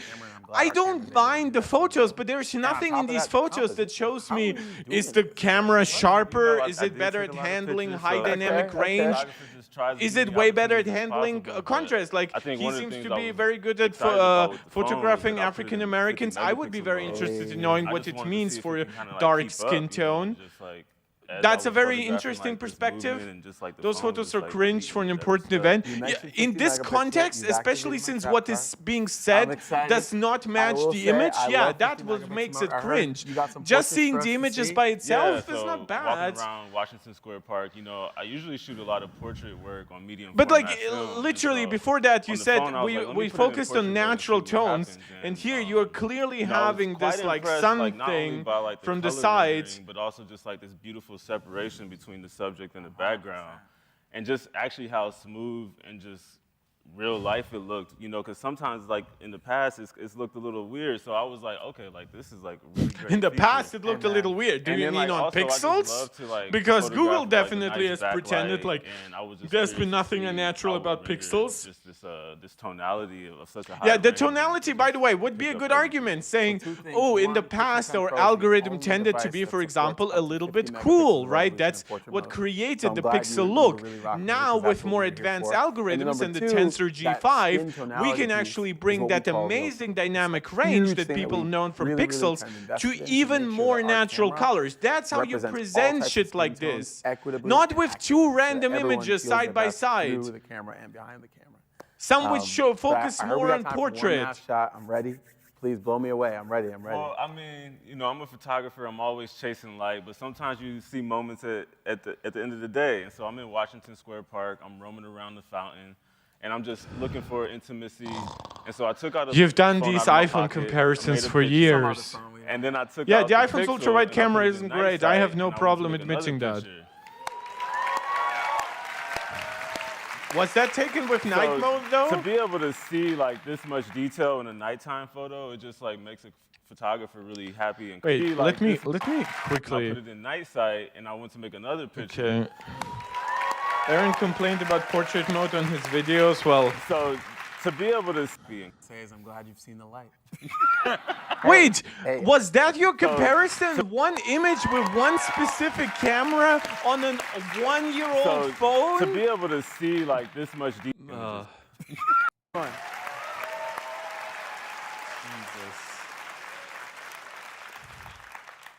As you've seen, there's so much to love about the upgraded Pixel camera. Wait, but no, wait, what? You didn't even talk to us about specific camera improvements. What do you mean there is a lot to love?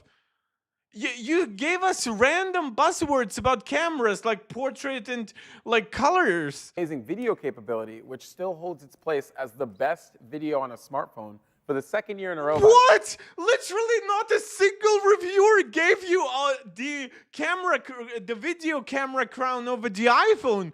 What? Who? Who gave you this? In what 2 years? By whom? Nobody, like people weren't even gonna be anybody who knew something about tech knew that that's like so far-fetched. What this thing can do. So, Here's the story of 3 brothers trying to. I don't give a Given fuck us about. quite the challenge to shoot a video for our new song, I Can't Lose. I don't give. In the hair. Yeah. I don't. Please skip. I also don't want licensed music in this. No, please. Surprise. That video doesn't even look. Wait, is that shot on Pixel? No? Sorry. I got a little excited. Sam Hine, this is very tough watch. The creepy 4chan show style reminds me of Late Night with the Devil before things get spicy. FRKM, Mrwhosetheboss download video with specification. Oh, have they already like given the phone to others? Mrwhosetheboss. Good that I always have my iPad next to me. Thank you so much. Yeah, they have. Incredible. He calls it too much Google. Wait, does MKBHD also have one? Please let the event end soon, then we can watch this. We're going to get to see the world premiere of the video. MKBHD focused on magnets. Right now, Great. I'm hanging out here with my new friend, Sophia. Sophia, What do you mean your new friend? What Hey, does it? Jimmy. Okay, so as you've seen today, Pixel phones have always Thank you had guys, by the amazing way. I phone couldn't features. do it really And we have without these your features input. for Please the keep actual chatting. phone Please letting calls. me know what you like So and I'm gonna show dislike. you something I new really on need Pixel this 10 because and especially Jimmy during a talked about cringe this event like this, anywhere else. uh, We actually have YouTube megastar Karen Polinicia here at the event today. Do we, yeah. who Jennifer Karen. cares? You still haven't mentioned one spec Do we point. have a feed on Karen? Hey. ¿Qué tal, Brooklyn? Estoy muy emocionada de estar aquí. Hey, Oh, Karen. thank God she's actually Is that speaking my dress? Spanish. I was for a moment thinking that something got No garbled lo sé, in yo the solo busco donde están las buenas in the botanas. live translation. If you look closely, you can see Hey, Jimmy Karen, so question you his have life your phone with you, choices. right? Like, I'm just gonna give you a because, quick call. We're like, gonna show Jimmy a new feed. Like, I can pause this because I'm probably gonna skip most of this until they finally mention something about the tensor or whatever. But like, Jimmy is a presenter. You don't have to like him. I'm not a big fan of Jimmy Fallon, God knows. But like, even during a live show, like a late night comedy show, right? The jokes are actually prescripted, like during the opening monologue, for example. And then when you sit down with a star, you usually have like topics like their latest movies, who knows, maybe some personal drama that's in the yellow press or whatever, but you present it obviously a little bit more adult way or more seriously. But like this, it just, like, all of this could work if this was completely scripted and he was doing the occasional joke, either scripted, maybe some of it slightly ad-libbed, right? I mean, even a movie like Ghostbusters, which is like an amazing, well-written comedy, still had ad-libs during the process that then were kept in the movie. Here you have like, it's all this chat format, right? You would do with a star during a late night show. But now it's because now you have several portions of it that are not in line, right? Jimmy doesn't know everything about the device. The stars that are invited do not know everything about the device. So you sometimes have one Googler, right, versus two media personalities kind of doing their own shit, but still trying to make it all about the Pixel phone.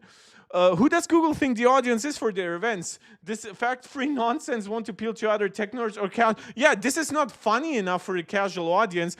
The stars are random, so it's not like if they had only invited like sports people specifically or only like pop stars, right? That would be one thing. But you have like a car racer, the Jonas Brothers, you have photographers, like nobody connects to that kind of like random mishmash of people. Ben Veni, who is now, by the way, the #1 chatter today, this AI translate call feature doesn't work well, at least for Aaron when he tested 3 weeks ago. Yeah, these features now, like for me personally, they would never work because I also have like my phone in English, but I have simultaneously conversations in German and in Russian on my phone. In Germany, most like restaurants aren't even that well set up with like online bookings and shit like that. So yeah, I don't connect to these features, but Jimmy, yeah. Hola, Jimmy. Hola, Karen. All right, so we'll turn on the translation feature. I head to call assist. Voice Oh yeah, translate, choose and the it's not language, just the calls. Even like Call is translated by transcribing Google all AI. of it. In I each believe speaker's it was voice, Aaron audio who is not tested saved. stuff like this, right? Even like a while Karen. ago, and he Can you said hear that me? even like Does this work? transcribing like notes and shit like that didn't work too well. So having that actually work through different languages and everything. Hello. I'm the crazy person listening to you in Spanish. They tell you the increase Google Pixel 10. For the first time, Google Pixel 10 will be available in Mexico. Great. I am a talented genius. Is that Yes, Jimmy, you said it, not me. Great work. There's so much to love here. A tiny translator in our phones, and Google Pixel 10 is coming to Mexico. That's a big deal. No, it's. Did you just say a hot take? You know that's my thing, Jimmy. I didn't know.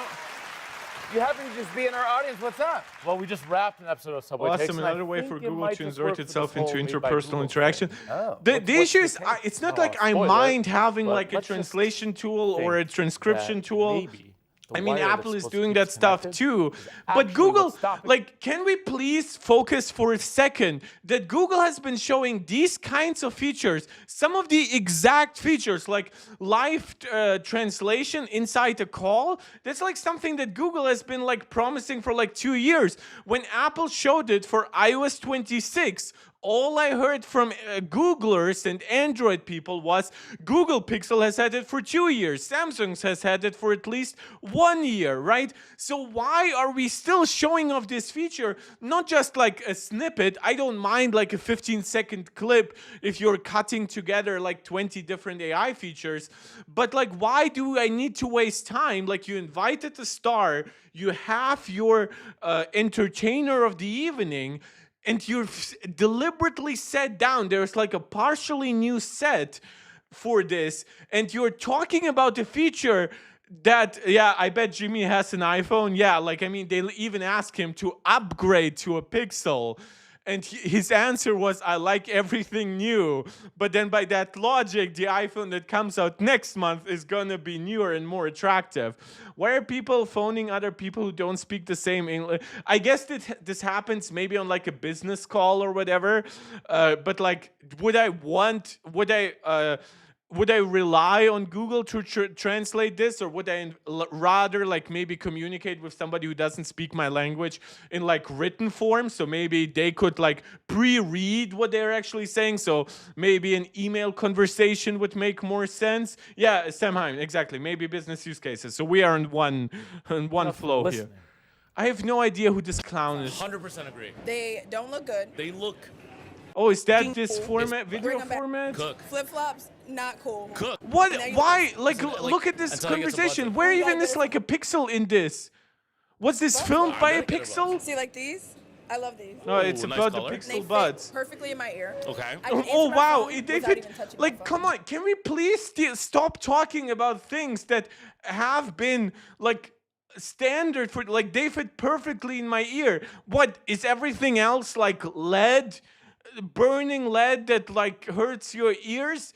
Like, this is not something that you can communicate. This is actually something that you have to say, oh, we optimized it for like very different ear shapes, and we have given like we are using like a softer material that better adapts to your ear canal, right? How it feels for you, please go to one of our stores, try it out. Our trained personnel will actually help you pick between the pixel buds, and might even inform you which size is correct for you. Or hey, something crazy, right? How about the AI can actually take a photo of your ear and actually measure how thick and what shape your ear canal is, and from that can actually give you personalized audio, right? And tell you what size of ear tips you need from your pixel buds. I just go like this. You just go like this? Like this. Oh, you you have to nod do or you that. shake your There's no head way the you do way that. that what Apple This answered has your phone. introduced? That's it. Are I you like going to going like mention that. the That's A good. word It's fun. here? And I can. Tell you that Pixel Watch 4 is a smartwatch that's ready for anything. Wait, From race. are we done with the Pixel phone without talking even about like the tensor chip? day to date night. It's stunning. The first of its kind Actua 360 display is literally domed. It's not, what do you mean? Like, yeah, it's one of a kind because look at the bezel for the 360 display. The 360 about it is the circle, not the fact that it actually touches it. It pushes pixels to the edge, making it bigger, brighter, and everything you do with it that much better. Yeah, thankfully, because it was horrible before it. It looked like an original Apple Watch. Right on my wrist. And what about a coach on the stage? Oh my, are you really not gonna let anything for the device speak itself? You rubbed your watch and I appeared like a genie in a bottle. Somewhere Christina Aguilera is shaking. Oh, is that how that works? Is no, that how a but joke I'm a works? metaphor for what your watch can do, and if the Jonas Brothers can film a video on a phone, you can slay a 30-minute hit workout. Let's go, girl. Yes, coach. And Joe Jonas, if you are watching, what are you doing later?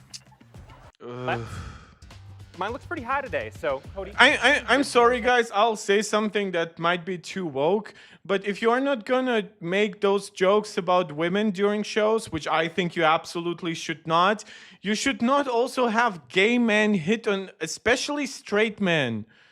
Like, that's weird. It creates a very clear double standard for how men are gonna be treated during such shit, which some of it is okay. I don't mind that. Obviously, men have been significantly less subjected to, like, gender discrimination and catcalling and other shit. I'm very woke on this, believe me. But, like, really, you're gonna make... I mean, I assume now he's gay because he acts flamboyantly gay and he just alluded to hitting on another man. But, like, why do we need this? In this event, we have Jimmy Fallon for the jokes. Oh, yes, we love a well-rested king. You want more intensity? Here you are. Good luck, What babe. is that measured by the and, watch? I like to think of readiness You have as to the talk about opposite of why how many you're vodka doing this sodas with you the had last watch. night, Noah. Now, heart rate is the foundation for fitness and health tracking. And Pixel Watch 4's heart rate accuracy is on the level of a chest strap. Oh, do not get me started with chest straps and chafing. Cardio load tracks how hard my heart He is working. laughed himself, but not at the joke, but how bad the joke is. Like, do you think this guy uses chafing chest straps? We've had like decently accurate watch heart rate monitors for years and years. And it gives me a Benveni, I may personalized have to target stop for watching how the much to live. take This on. event is so cringe. Can we skip? Same time. I would just like to watch. This is beyond cringe. This is like politically incorrect in an unfunny way. Believe me, I love politically incorrect jokes. My favorite show in the world is South Park. But like, you have to make this funny to actually get away with this. In my life that much. Me stay in my target heart rate zone. And while biking, now I can even see my stats on my phone in real time. Big fast. Wait, and previously you couldn't? While biking, you couldn't previously see your stats? Wait, what was wrong with the Pixel Watch before it? Why did it not have features that the Apple Watch had like a decade ago? But you do so much more than what you manually track. So now, with next generation activity recognition, even if you forget to start a workout, your watch will automatically send you a recap so you never miss out on your stats. Yeah, It's our that's smartest meaningless activity because recognition. like the way everyone does these different sports, it's like unless it's actually tuned for the sport, it's stupid. This is exactly why I don't want AI to interfere with every single app. I want these features to be still designed from the ground up. Well, don't get me wrong, I'm not saying that soccer is not programmed into the app, but when you're saying, oh, the watch detected it itself, like the Apple Watch does that too, but it asks you, are you doing this workout? That way it doesn't like hallucinate data for you that's completely meaningless. Using AI to learn your routine. Pixel Watch 4's new precision dual frequency Why tech GPS events have to be gives cringe? you Yeah, our most Apple doesn't accurate have route nothing to tracking. worry. Yeah. See, this is what happens By the when way, we work out outside. I think that this is why Apple is also fine with going with, like, I know a lot of you have like said to me and in general, like Apple should like return to like events live on stage. But honestly, if you are going to do high effort, which I assume this is high effort by Google standards, right? I'm not going to say this was low effort, even though they still have this background that shows like an unfinished construction zone. But like, I would like, if Apple wants to spend a lot of money for like high quality, like visual transitions and even visual jokes, pre-recorded sessions and whatever, I prefer this over that, over this a million times. And if Apple wants to ever return to a mostly live event with some pre-recorded stuff, I think that will be fine too, as long as they never ever think of doing something like this. And for the first time ever on a smartwatch, you can use on-device satellite communications to contact emergency services even when you're off the grid. Wait. It's just the latest part. Does Apple Watch Ultra have satellite connectivity? Like car crash. No, it doesn't, false right? Detection, That's helping you stay interesting. safe So on you see every a adventure.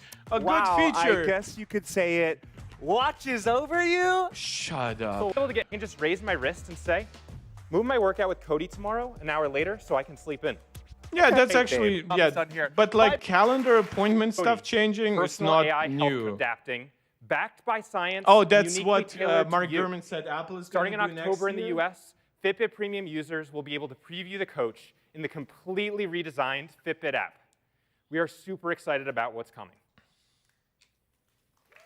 Oh my God, they didn't even have like a good transition. It's a beautiful day. Haha.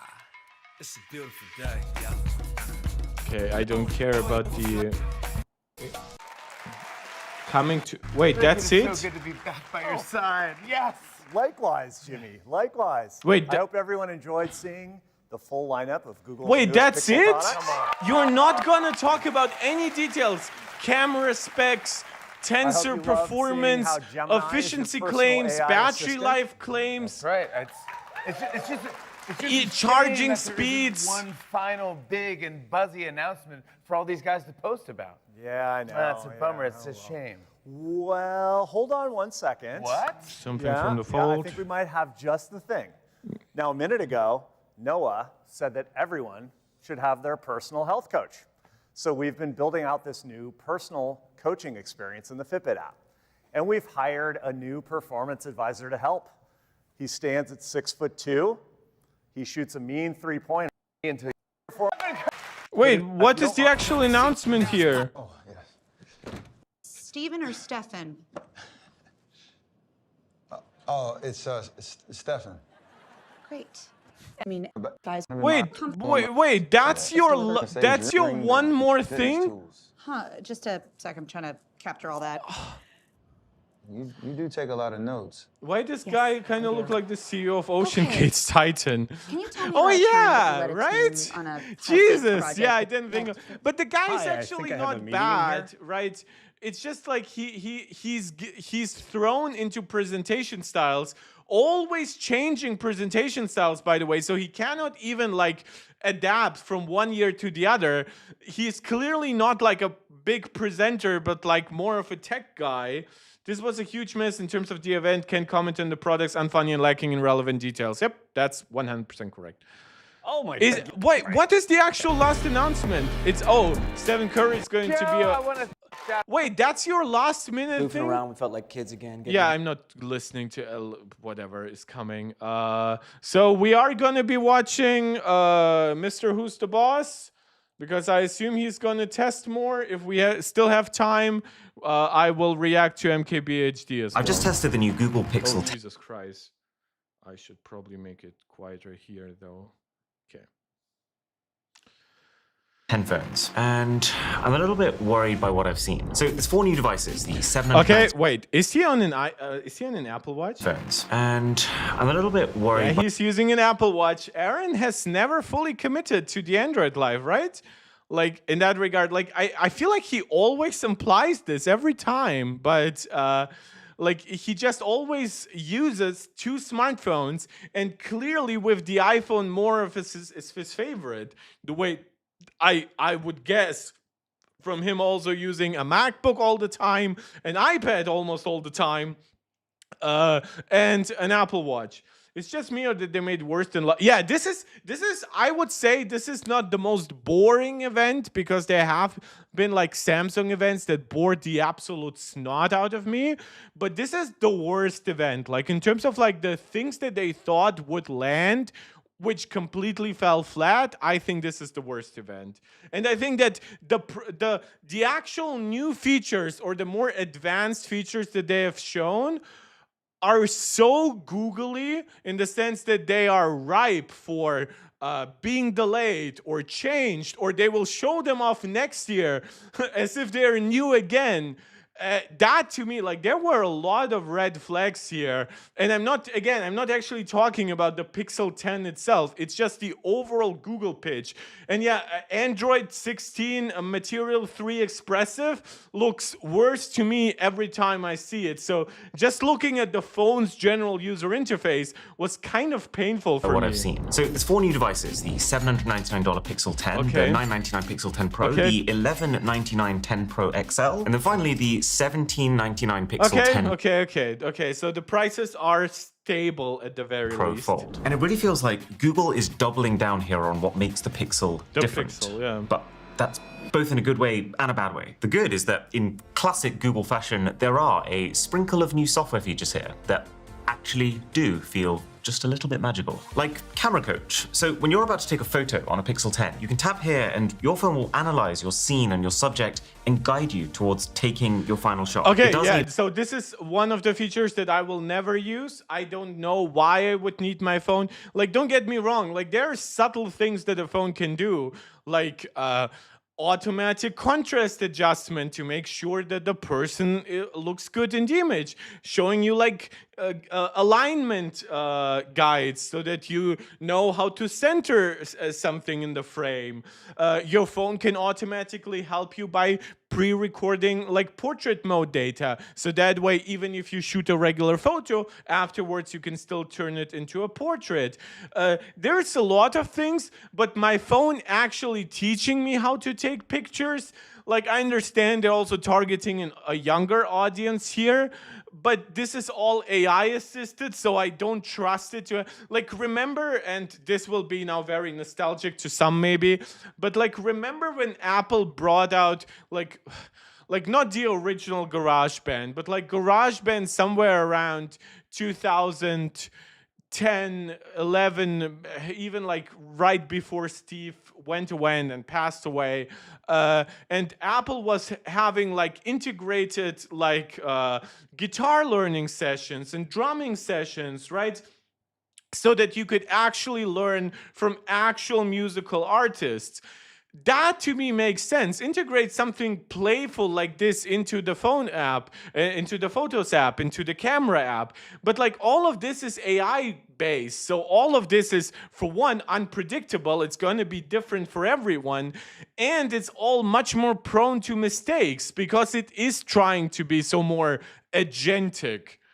Internet, but when you use it, you can kind of see why. Because first, it suggests a number of different directions that you could go in with your photo. And these, by the way, are not always real images. Your phone will literally be AI generating expressions and poses on this person in your frame. So you're literally going to be wasting everything from mobile data to your device's battery life on bullshit generative AI, even though that's not even something you clicked on, right? Like, when I click on making a Genmoji, which is my most used AI feature, then I know I'm using generative AI. I know my phone will get a little bit warm for a moment, and it's going to use a little bit more battery life than if I use a regular freaking emoji. That is something that I know and can expect and accept. Google just throwing generative AI imagery into everything is just going to be a recipe for disaster. That's going to make it really difficult to predict the battery life of your product, the heat output of your product. By the way, Google's devices have been known for not even bad battery life, but unpredictable battery life. That's because the chip has really different efficiency levels for different tasks.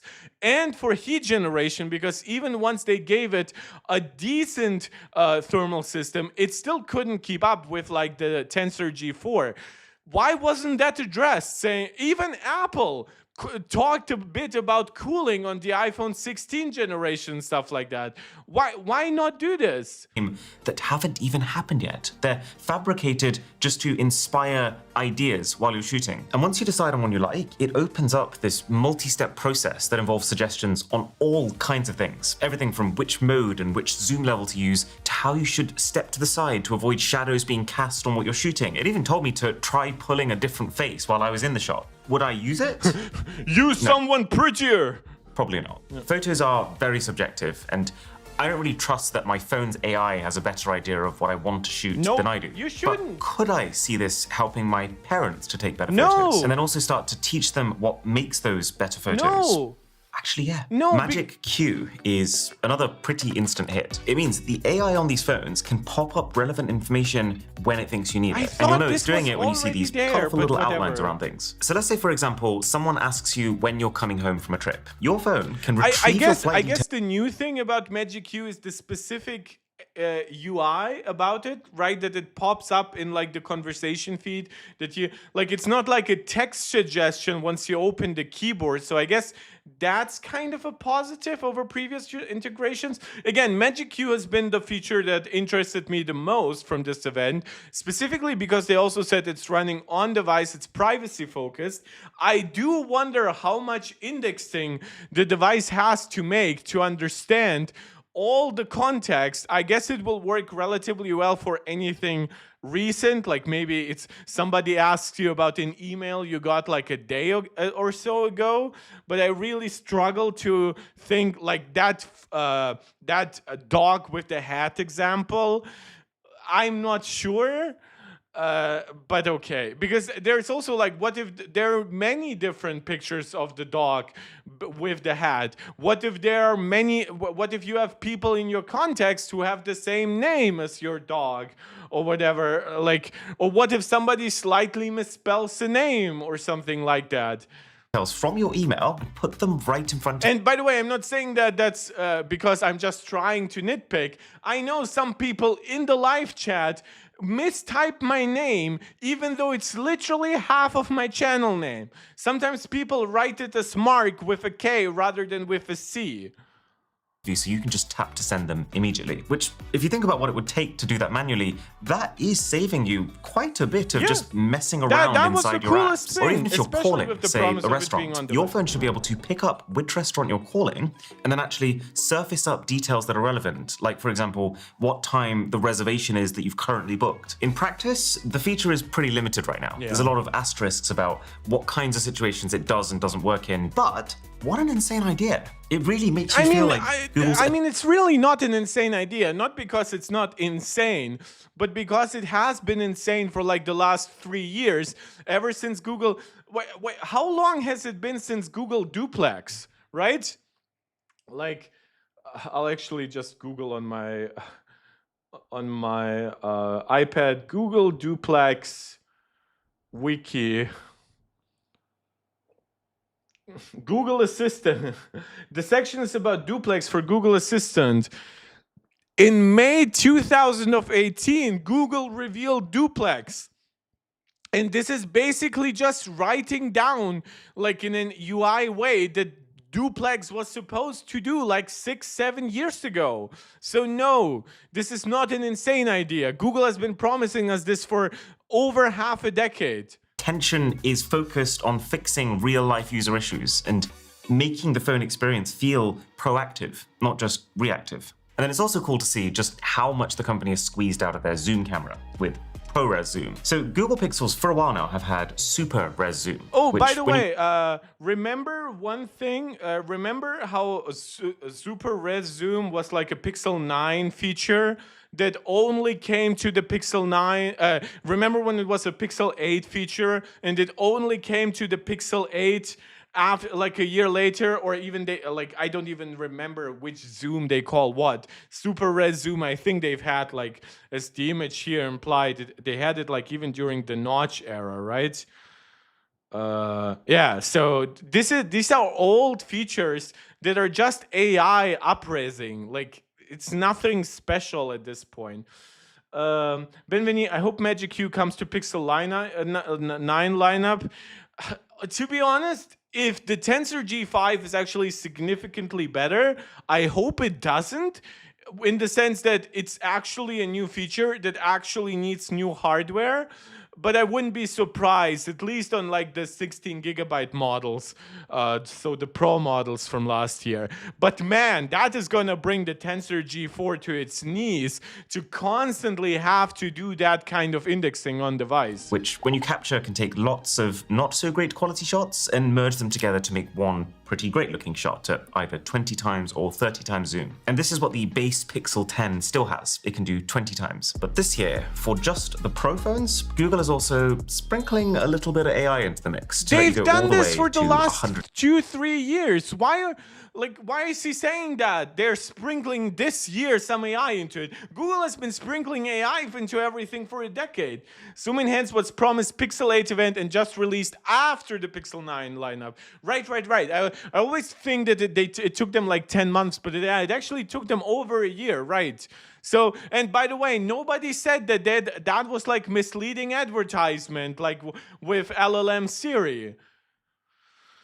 Times. And this is not something that we haven't seen before from other phones. Thank you. It's executed well. The results look polished, pretty crispy for but you can see, by the way, like these results, they're not real at this point, right? Like if this is the actual detail that your phone captured, there is no regular algorithm that actually reconstructs to the sharpness that you're executed well. Here, the results right? look. This is an AI, not even up-res, but this is literally at this point more generative AI, where it looks for certain things and then regenerates those things with more detail. It's not your real image at that point, which is fine if that's what you need somehow. If you need your 100x shot to be sharp, but then even only the 100x portion, right? Somehow that portion would now look sharper than like your 10x or whatever, because that one might not have been AI improved. Yeah, this is weird. Polished. Thank you, crispy Benvini, for a great info, 100 by times the zoom way. photo, and less AI-like than I was expecting, given how much AI is clearly being used. And then I also this is ProRes zoom. So we had, which is funny because now they literally have like an Apple feature. If they didn't have the gap here, right? We would have ProRes, which is an Apple codec. the fact that if you then decide afterwards that you actually want nothing to do with the AI, you'll also get the unprocessed version along with it. There's a couple of entirely new Google apps, like Ask Photos, which is yet another chatbot that you can ask to now edit your photos in whatever way that you want. It sounds like an interesting idea, but I do feel like whether or not this is useful completely hinges on how... doesn't Google have like an image editing app? Why not just introduce the AI into the app, right? Like, what is it called? Is it Google Seed or whatever? Google Image Editing Editor app. Snapseed, right? Is Snapseed not supported anymore? Why wouldn't you integrate that into Snapseed? What is wrong with Google? Why the inconsistency? You already have these apps. Why not integrate AI into them? Why make a separate chatbot app? How much it gets you and your preferences. Because I feel like actually having to spell out how much extra brightness I want to add to an image, or exactly worse than which people I want to using get a rid slider, of in the background. exactly. It sounds to me like exhausting, like way more effort than it's worth. And then secondly is Pixel Journal, which is basically Google's equivalent to the Apple Journal app. Which is also Pixel 10 exclusive, apparently, for now. Which, like, Apple is known to have sometimes weird locking of features for, like, new generations. But, like, really? A journal app? A few years ago, but it's for Europe and in English only, apparently. And then it's all packaged together with some improvements Zoom to the Enhance was hardware prominent. on Oh, these okay, phones. sorry, I Every already Pixel read 10 generation phone has a bigger battery than last gen. And this is great, with all four of these phones very closely clustered around that especially health. on the smaller one. That's really cool in my opinion. Having almost 5,000 milliampere hours on a small phone, that's really cool. Might be necessary given what Google is asking of this phone, but if you are using this phone in a relatively like low power way, and you will benefit from the switch from Samsung 4nm to TSMC N3E, combine it with a larger battery, combine that with what Google calls the best flagship display. Hopefully this will be something good. The 5,000 milliamp hour capacity mark. There's better speakers, especially on the Pros, brighter screens, and Qi 2 wireless charging with magnets, which I have just one thing to say about. Finally. Finally. Yep. MagSafe for Android is here. The magnetic connection is every bit as strong as it is on my iPhone. And that's going to give all 4 of these phones full compatibility with any MagSafe charger. And a lot of full compatibility is a little bit of a strong word, but I mean, probably it's going to do 15 watts on most MagSafe chargers. Accessories. And then, for some reason, only on the 10 Pro XL, this phone is using the fastest wireless charging standard available, like the very latest version of this, which is Qi 2.2. So it can charge with a zippy 25 watts of power wirelessly. Oh, so and then the rest doesn't even get 25 watts? Apple, Jesus Christ.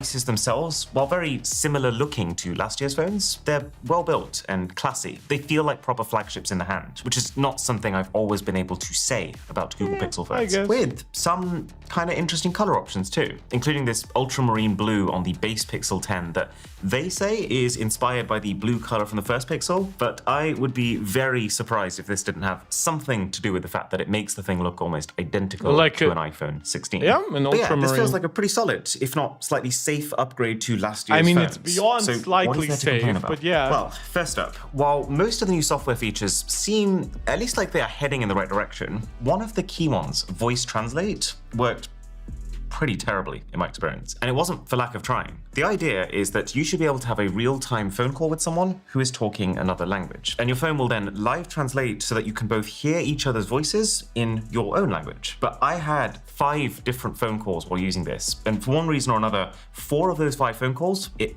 completely butchered in some pretty major way. I mean, it cannot even handle like the problem is you're really dealing with a lot of issues here, which is you have different microphone qualities on both ends, which even if they are pretty good on phones these days, plenty of interference and shit like that. Then you have everyone speaking maybe with a little bit of an accent, maybe not just the most correct pronunciation. You have always like these models like changing. This is a problem with generative AI in general, which is that while it is technically gonna be better down the road than any algorithm imaginable because it kind of is self-learning in a way, there is a problem that quality improvements have really been hit or miss. We see that with the non-thinking version of ChatGPT 5 that in many ways seems worse than ChatGPT 4.0 or 0.3, which also the branding of ChatGPT probably deserves its own video at some point. But like, yeah, and now you're running all of this through AI with those problems of like microphone quality, interference from outside noise, but you're selling it as this like solved feature, which it very clearly isn't. Constant misunderstandings. Like we say, I want to go to the Louvre. It thinks I want to go to the loo. Or like, for another example. What do you think of the weather today? What did it say in German? What did it say in German? Sorry, das habe ich jetzt nicht richtig verstanden. Kannst du das bitte nochmal sagen? And the German said I didn't understand that, yeah. Because I thought I would. This is what was happening when we were on the phone German. with someone who understood both German and English, so could kind of recover it when it went off track. There's a lot more room for it to go very wrong when you're talking to someone who, say, only spoke German. Yeah, and that's also like German, French, probably Indian at this point, or Hindi, sorry, because there's like such a large, well, though a lot of India is English speaking, so, but you probably have a lot of data to train those AIs. What happens if you're talking with somebody who speaks a language that is not that well trained, which is in my opinion, in my experience, that's usually where you have trouble finding a translator, is when somebody speaks a more obscure language, right? And they cannot switch to a language that's less obscure, at least in obscure, I mean in like the technical sense, right? The languages that get the most data training on AI and stuff like that.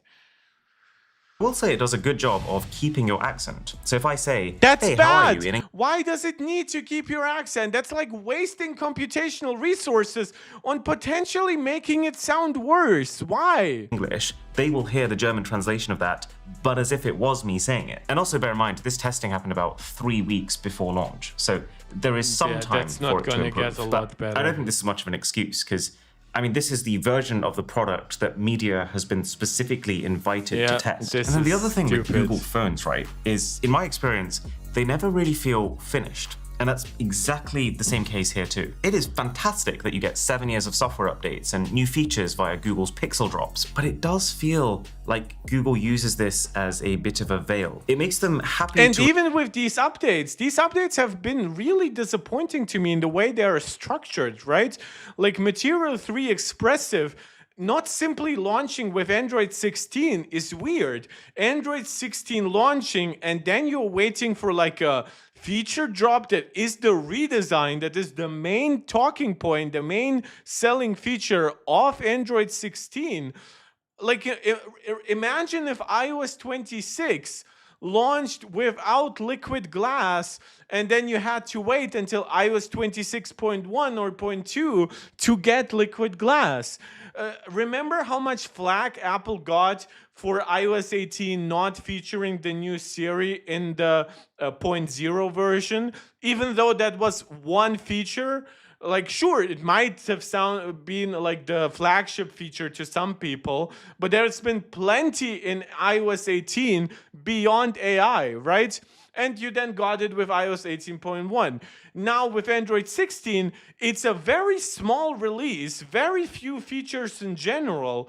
And the only one really like that everyone talked about, at least in like the nerdy tech community, was Material 3 Expressive. And it was not on launch with Android 16.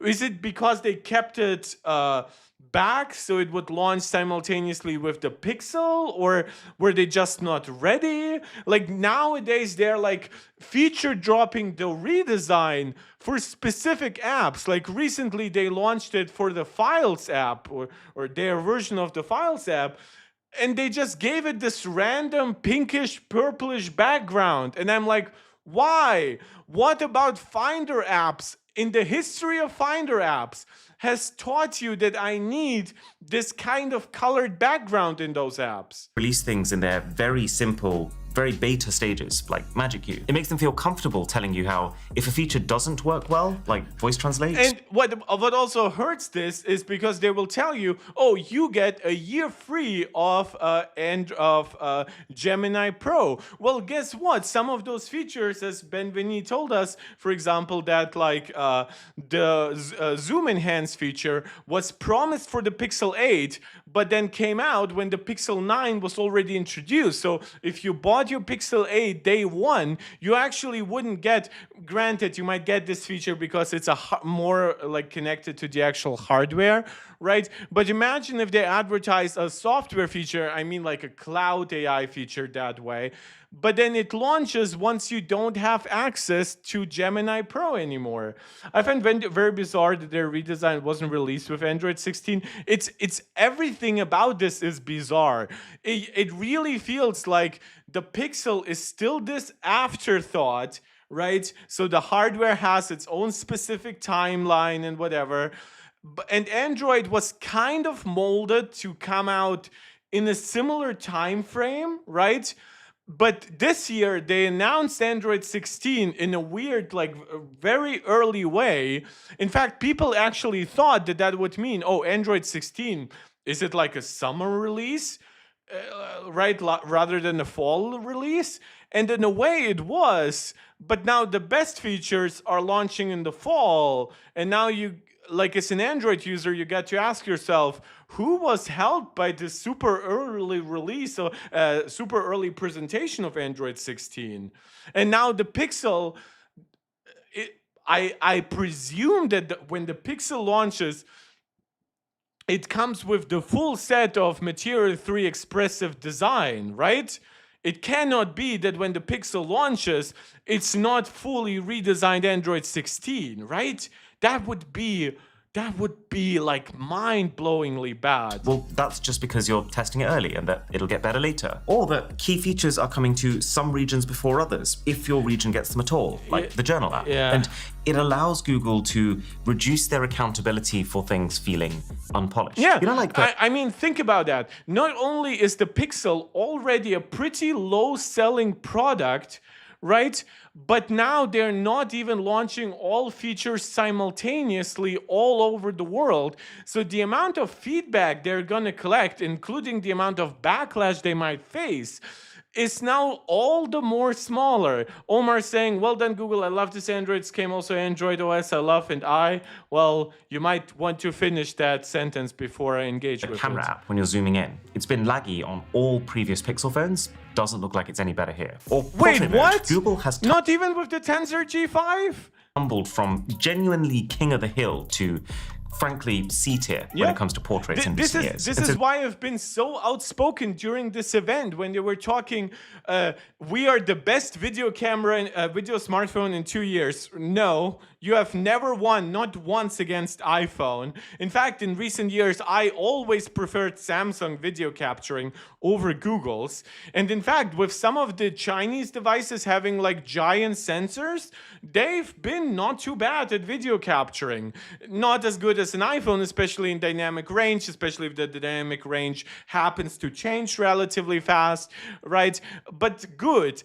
And then, like, Google has not been class leading in portrait mode. They've not been class leading in skin tones. They've not been class leading in just natural color reproduction.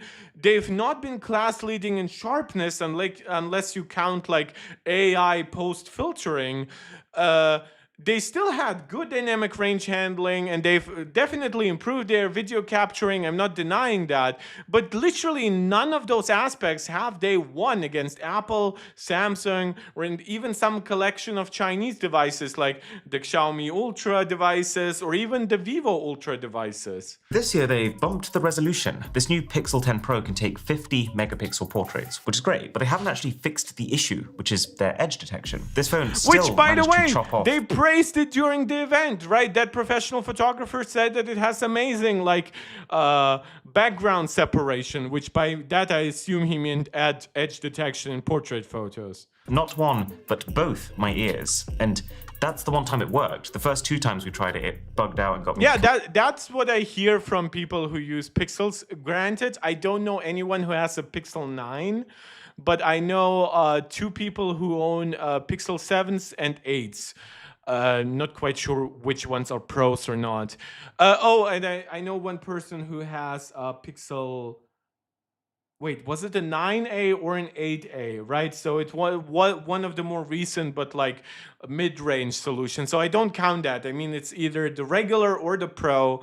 And they all tell me that portrait modes are just a hassle to use. I mean, it's a very small sample size. I'm not going to say like it's big, right? But yeah, portrait modes have been like universally a disappointment because previously on Pixels, you didn't get a preview because the chips were so slow. They couldn't actually like live render the the portrait mode preview onto your camera preview. But then even afterwards, they are saying that whatever is in the preview just simply not match what's coming out. And also the preview changes a lot. It's like it cannot make up its mind, right? Like sometimes it will just focus on your right side or your left side, right? Because obviously background blur is dynamic, right? If something is further away, technically it needs to be more blurry, and it tries to do that, but it tries to do that on things that are like a few inches away from each other, right? And that makes no sense. So you suddenly have like this giant blur change, And it's one thing that it's already bad and jarring in the preview, but then you already kind of like, okay, this somewhat works. And you take your photo, but then in your actual photo, that's the end product, it does not match what you saw in the preview.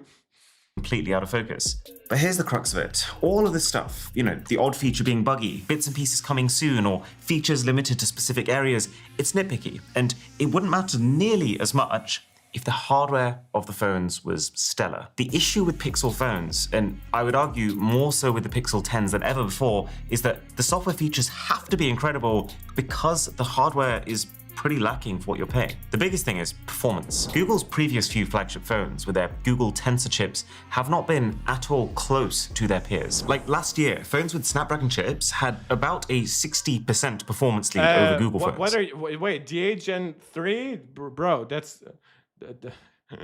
I mean, yeah, but by that point, the 8 Elite was the actual competitor, which the amount of extra performance that it has over the G4 is so embarrassing for Google, but they barely improved raw performance in the G5. I hope at least efficiency is good. I hope sustained performance is significantly better. 60%. That makes the Pixels effectively mid-ranges. And so that makes them sometimes below that Tensor if you look at the And iPhone. These are, of course, Google's fastest ever Pixel devices. I mean, credit where credit's due, it does seem a solid amount better in terms of AI and also CPU performance. They say about 34% quicker than last year. Yeah, And that's this about the multi-core change from around like what 4,500 points, maybe even a little less, to around 6,000-ish, maybe even like 6,200, which at that point would be more like a 40% improvement. But then your actual single core improvement went up from like 1,900 to like 2,200, which 2,200, like that's behind an iPhone 13 Pro Max. So that's a 4-year-old device. is also now being made by TSMC instead of Samsung for the first time, which makes me expect some efficiency improvements. Expect this to pair very well with the slightly bigger batteries this time around for just much better Unless endurance. you burden it with constant background like indexing and AI handling, and every little task that you invoke has to generate some bullshit AI imagery, and your camera is unnatural because Google cannot trust you to take a good photo without like egregious levels of AI on top of that. Google needed like an 80% performance improvement on this chip to start closing the gap with Snapdragon. This G5 is just maintaining it. And the fact that they didn't even once mention the graphics performance. It's maintaining it in multi-core. It's actually worse in single core because from the last gen to the 8 Elite, from the last generation to the 8 Elite, we actually got a very significant single core improvement, and we might see one this year too, like a 25-30% improvement in single core, at least if you're using scalable matrix extensions. Tensor G5 makes it seem pretty likely that it is falling even further behind the competition when it comes to gaming prowess. And especially because the 8 Elite 2 is actually launching early in the year than the 8 Elite did last year. So if the 8 Elite 1 launched more of like as an October release, well, it was presented in October, it was more of a November release, with then a more significant rollout in devices through December, January, and then especially February. We might push this 1 month ahead. So an announcement in September and a more significant showing in October and November. Well, I find it absolutely crazy that the Pixel 10 and 10 Pro start at 128 gigabytes of storage still. Oh, true. Pixel 10 The iPhone 16 Pro might actually start with 256 gigabytes for $50 more, which would make it $50 cheaper than it currently. Than the 17 Pro is going to be $1049 supposedly for the 256 gig version, which would make it $50 more expensive as a base price versus the 16 Pro, but also simultaneously $50 cheaper versus the 16 Pro with 256 gigabytes, at least in MSRP. Yeah, iPhone 17, like, you have to think about it, right? In terms of raw camera specs, the iPhone 17 loses against the base Pixel at $799, right? But and it will have less memory, right? Will have less RAM, at least, right? But you get a generationally faster chip, right? Like multi-generations faster processor, and that's going to be the regular A19, not even like an A19 Pro. In terms of battery life in everyday scenarios, I could see them coming kind of even. If the iPhone has around 4,000 milliampere hours this time around, and then this one has like 4,800, I could see with the iPhone being more efficient at performing similarly. But then, like, really, this is the advantage that you want to have, or like even the multiple disadvantages that you want to have versus the iPhone? Don't get me wrong, there are decisions here that I greatly agree with, like implementing actual magnets for actual Qi 2, right? But now your base Google Pixel 10, because it does not get the latest Qi 2 standard, only charges at 15 watts, while every iPhone 16 already charged at 25 watts wirelessly. Where do you take the balls to compete with Apple with those inferior solutions when Android is supposed to be the more competitive and the higher value space? I bet 17 base will run better than Pixel 9 base in 7 years. Oh, 100%. I don't think that 12 gigs of RAM is ever like solving base like interface problems that 8 gigabytes will face, right? So if you ask me, how will like a 4 gigs of RAM device fare in 5 years or whatever, right? I will tell, well, even if you get a chip that's significantly faster than a device with 12 or 16 gigs of RAM, but it's much slower as a chip, I would say, yeah, the device with more RAM will be better, right? Simply because it will struggle less keeping things in memory. With 6 gigabytes, I would say, look, if the chip is a lot faster than the device with 12 gigs of RAM or 16 gigs of RAM, I would argue they could be close, but maybe the devices with more RAM will actually perform still better. And then with 8 gigs, especially on iOS, like I have 8 gigs of RAM on my M1 iPad Pro, and I literally never run into memory issues, even though I use more demanding apps, and I actually game significantly more on my iPad than I do my iPhone. So yeah, I think that an 8 gigabytes of RAM iPhone will outperform a 12 gigabyte Pixel and even a 16 gigabyte Pixel easily, thanks to its higher performance and its better optimization, even with half the memory. And the faster chip, of course, that helps. Okay, fine, whatever. But the $999 Pro, I mean, 128 gigabytes stopped being Pro about 5 years ago. That's about 80 gigabytes of actual space for your music, photos, videos for maybe the next 4 years of your use. Well, I think on the iPhone it's more like 95 gigabytes. But yeah, it's definitely not the full 128. Factor in the size. This is why I always encourage MacBook users to get at least 512, because especially on Macs, the operating system takes up a lot more storage than on iPhone. So out of 256, not only do you use a percentage of your storage just from drive formatting, but also from the operating system. And if that operating system is 20 gigabytes, 25, 30 gigabytes, more than that, with device formatting, you might be left with less than 200 gigabytes. If you do the same thing on a 512 gigabytes device, right, same amount of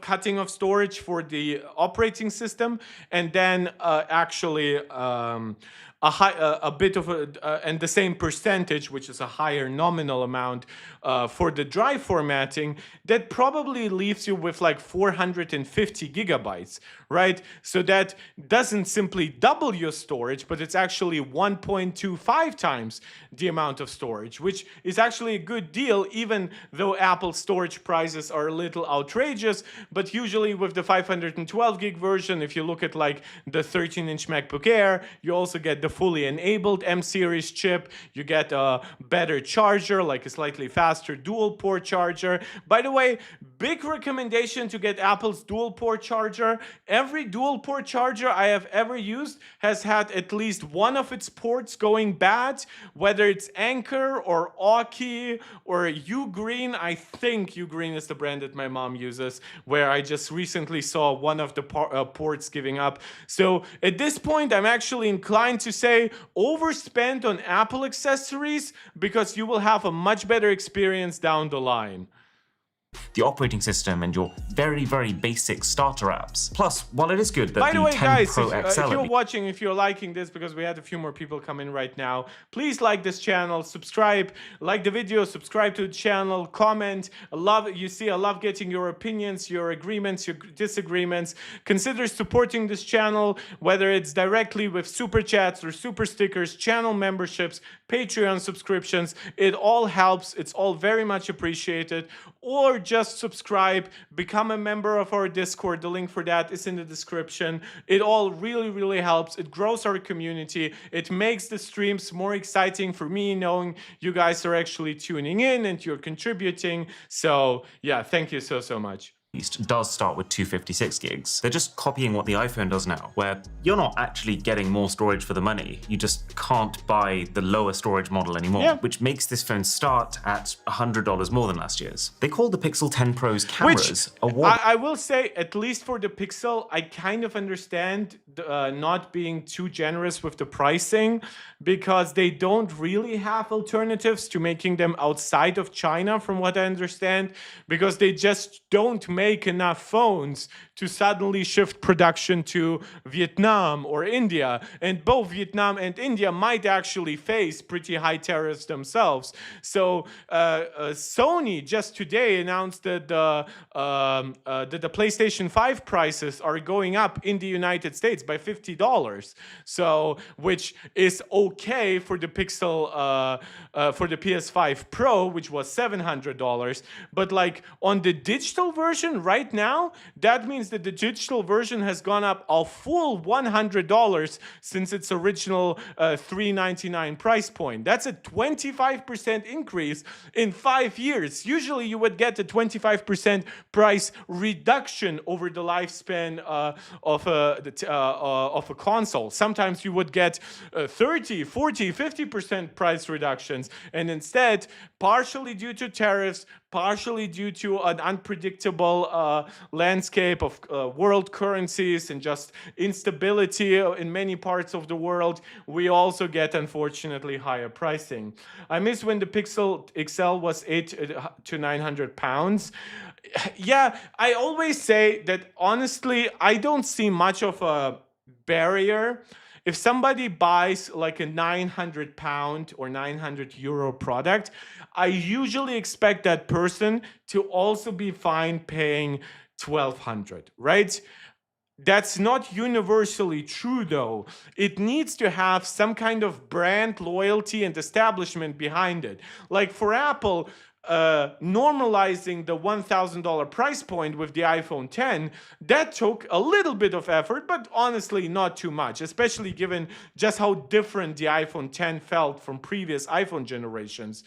For Google to now tell you this phone starts at the same amount of storage at the exact same price as the iPhone, and in certain specs like performance, it matches 4-year-old iPhones, right? Like the iPhone 13 Pro Max. Sure, it might have more memory and it has better cameras in every way and whatever, but is that really the value proposition? Like even the MagSafe magnets, the Pixel Snap stuff, that's cool and all, but Apple has been doing that literally since the iPhone 12. So this is not like an extra value point. This is you just catching up.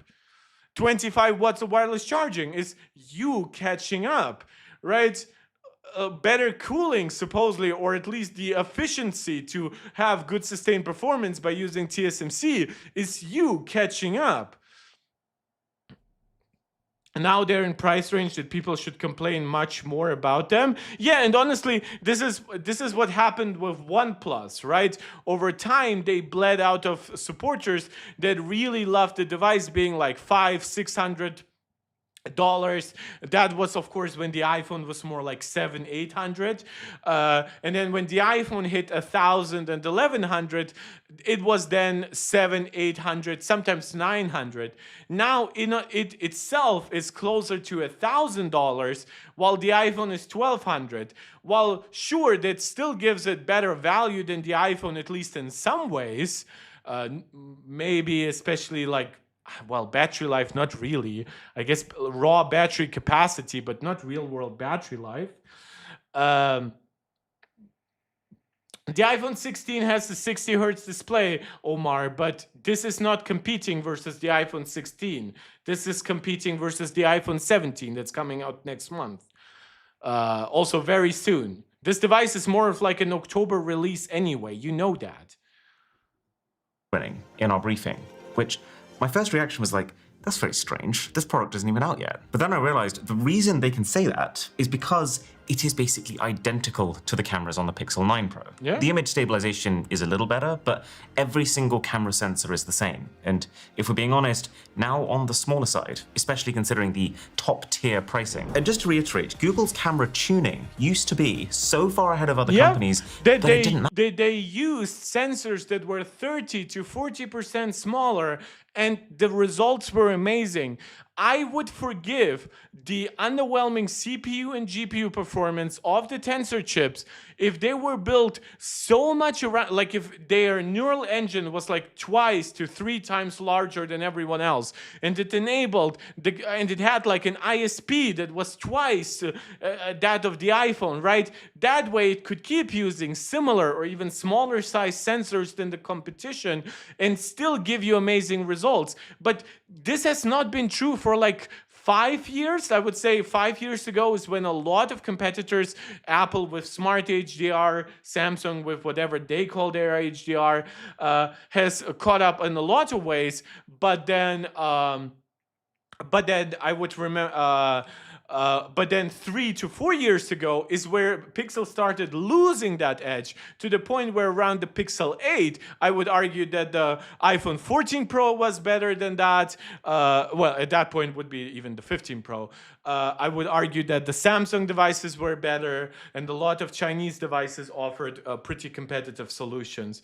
Omar saying legendary phone, OnePlus 7. OnePlus 7, absolutely. OnePlus 5 to OnePlus 7 was a really good streak, where I would argue the pricing was correct, the use of flagship processors seemed really impressive given the price point, and while the camera seemed a little bit underwhelming versus the best solutions out there, they were good enough. Similar to how the iPhone 16e is never, or the iPhone E series, right, is never going to be the highest value product ever. That's where Chinese competitors come in and stuff like that, or even like Samsung's A series. But what it's targeting is what I would argue the OnePlus products in that range were smartly targeting, which was making certain specs good enough. They didn't have the best speakers or microphones, and certainly not the best haptics, but they were passable. And knowing that you were saving $200-300 versus an $800 product, right? It's not saving $200-300 versus a $1,200 device, where it's really like a 20% difference, but you're saving like literally like potentially 30% of device cost. That was legendary. I absolutely agree. Benveni, I thought Chipset was supposed to put the price down and not up at this point. Yeah, like it was also about like unique like AI experiences, but like because it doesn't have the efficiency of an 8 Elite, right? It doesn't really give you those things, because sure, maybe technically the G4 had like an AI engine as good as the Snapdragon 8 Gen 3 or even the 8 Elite, but could you really live that out with worse cooling system, worse efficiency, and in some ways, I would argue even worse optimization. Because while sure, Google can optimize just for the Pixel and just for the Tensor, but Qualcomm, because they're actually trying to make it work for so many devices, has a lot more people working on it simultaneously. I would argue if Google just worked really deeply together with Qualcomm, in fact, maybe Google could release their phones 2 months later in the year, but make sure that each and every year, Google is the first device with the latest Snapdragon device. Imagine if this Pixel 10 didn't come out like in a few weeks or whatever, but came out in November, so it was a good device for the holiday season, but it actually came out with the Snapdragon 8 Elite 2. Omar saying Bangladesh price 3,500, it's 350,000 2019 Snapdragon 855 legendary processor. Yep, very good device. I think Tensor made sense back in 2021, but not seeing much difference. And Snapdragon in terms of AI. Yeah, true. There was a year, and it probably was around 2021, 2022, especially before Qualcomm had switched to fully to TSMC. So that was the Snapdragon 8 Gen 1 Plus, right? And then the Snapdragon 8 Gen 2 fully switched to TSMC. Before that, I would argue that whatever the Tensor was doing was disappointing, but it could kind of compete. But after that, it just completely lost all connection to other flagships. But because Google's software processing lead isn't what it used to be, you notice the hardware more. And then for the Pixel 10 Pro Fold, Omar, I don't while get it's your question. awesome Do you that mean it has an 855, IP68 water and dust protection rating for like the in the first video? time on a foldable. Oh yeah, These you are mean like, yeah, the Tensor G5 is a N3E based chip. It uses the X4 core, so that's the core that was powering the Snapdragon 8 Gen 3. So no, not the 8 Gen 3. It was powering the Dimensity 9300. So basically, it has 2-year-old CPU cores. At least the main performance cores. The efficiency cores are actually new, and it's powered by a 1-year-old node, N3E, rather than N3P, which is going to be used by most flagships this year. Even Apple is bringing slowly those exclusive AI features that Google was so proud back in 2021. And most of those AI features from Google never panned out the same way. Like I just brought up during the stream how Google Duplex was shown off during shown off in 2018, right? Obviously, we are still at the time when certain features that were promised at this point 5, 6, 7 years ago still are not fully there, even with the new AI features that we have, right? We've transitioned from algorithms to generative AI to large language models. 6 starter apps. Plus, while it is good that the 10 Pro XL at least does start with 256 gigs, they're just copying what the iPhone. My first reaction was like, that's very strange. This product isn't even out yet. But then I realized the reason they can say that is because it is basically identical to the cameras on the By the way, what awards? Google Pixels haven't even won like the DxO marks. Do you remember, guys, the era of like around the Pixel 4 where Google would like bring up like the DxO marks? Now the DxO camera king instills is like Vivo, and I think the iPhone is like the video king overall, except for Zoom stuff. Pixel 9 Pro. The image stabilization is a little better, but every single camera sensor is the same. And if we're being honest, now on the smaller side, especially considering the top tier pricing. And just to reiterate, Google's camera tuning used to be so far ahead of other companies that it didn't matter. But because Google's software processing lead isn't what it used to be, you notice the hardware more. And then for the Pixel 10 Pro Fold, while it's awesome that it has an IP68 water and dust protection rating, for the first time on a foldable, by the way, the actual body of the phone, the bezels on the front, the thickness of the thing, they're not in line with what other companies are offering now, especially when you factor in the slower chip and the fact that the thing's cameras are almost... Yeah, but I mean, I guess at least it has like a larger battery than Samsung, but yeah, this is not going to convince anyone who's looking at like the Vivo foldables or whatever, and just from a design perspective, this isn't going to get any Samsung user. Yeah, this is not great. the same as a Pixel 10, a $799 phone. Thankfully. Benvini, you're saying they need to step up their game with the chip if they want to convince people, oh, we shouldn't actually switch to Qualcomm. I would argue, though, because Google makes, at least they used to in the Nexus days, Pixel hardware, and before that, especially the Nexus hardware, was designed to be a reference point, right?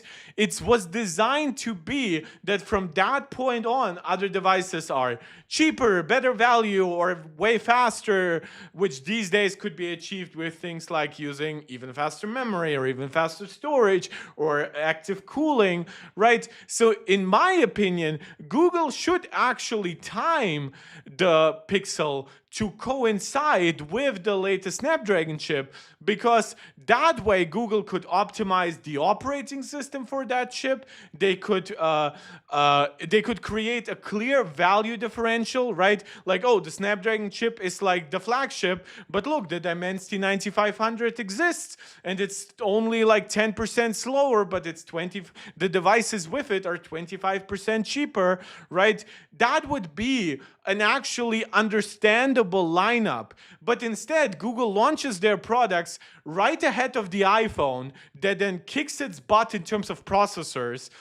It has not won in terms of cameras against iPhones in several years, which used to be its one main advantage. Now, in terms of pricing, it's literally one-to-one with iPhones, and while sure, it might offer individual spec points like 120 Hz versus the base iPhone 16 that seem far ahead, those are really not selling points in the Android space. So what exactly is Google offering? It's not a great reference device because it uses a unique processor with uniquely bad situations sometimes, like not having the best cooling system whatsoever.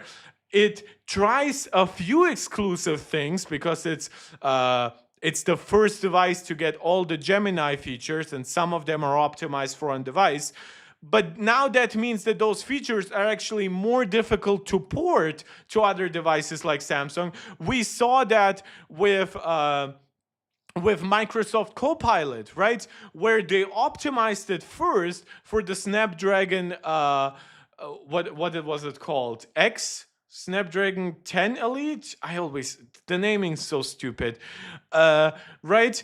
And then because they optimized it first for an ARM chip that nobody was buying, it took them months and months to actually optimizing for the hardware that people actually wanted to use it on, which is Intel and AMD and x86. Omar is saying, my brother last time best processor uses for Google Pixel 4, that was Snapdragon 855 Pixel 4. Yeah, that makes a lot of sense, actually. Benvini, the thing is, back in those days, the performance matched the price, sure. And also, I would argue that the prices were generally affordable, right? You could argue that, sure, $700 if you consider inflation kind of is $1,000 these days, right? But that's not really true, especially for a kid where parents would set really hard limits for the price of your device, right? Having a phone that was $300-400 less expensive than the same iPhone was really a big reason for people to buy this over an iPhone. Benvini, now they're selling phones the same price in Samsung and Apple, which is crazy, yeah. This is why I like the Nexus. Because the Nexus wasn't just a reference product, and it wasn't just Google's opinion, like what Pixels are, but they were also designed to be cheaper and a good, well-tested entry point. What does feel a lot more finished is the Opera browser responsive. Like guys, you know what? I might watch MKBHD. Maybe he has more impressions. And after that, I'm tuning out. This was going to be a 3-hour stream. If you're watching this and you're enjoying this, shout out for you guys to do all the YouTube jazz, subscribing, liking, sharing, commenting. And if you want to encourage more streams, more regular streams, and longer streams like what we're doing today, consider leaving a super chat or a super sticker. That would mean a lot to me, just supporting this channel directly. Consider becoming a channel member if you aren't one yet, or consider becoming a supporter over on Patreon, or at least consider joining the Discord. The link for that is in the description of this channel.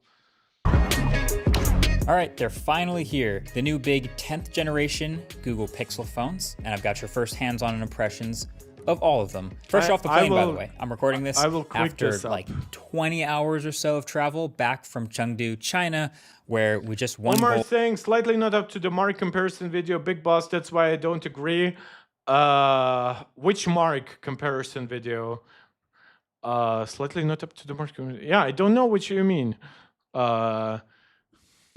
With Team USA in Ultimate Frisbee at the World Games. The games were incredible. The team was incredible. I don't give a fuck.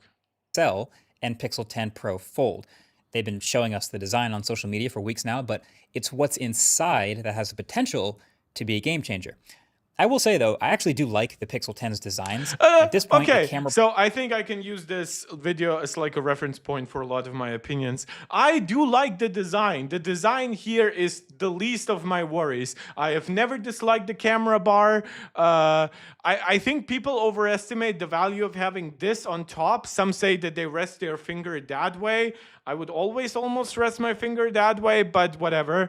Yeah, I think it's a good design overall, and I think it's good that it's a consistent design, makes it recognizable. If they're using premium materials, at least relatively premium, and if using a familiar design means that they can make a device more refined, find more internal space for everything from G2 magnets to larger batteries, that's all I need.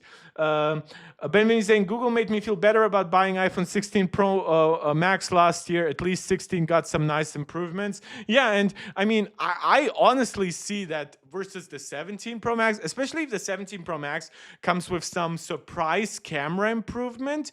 I think that Google will just look really, really bad this year. Bar is pretty unless iconic. they drop the price or something. So they're keeping that.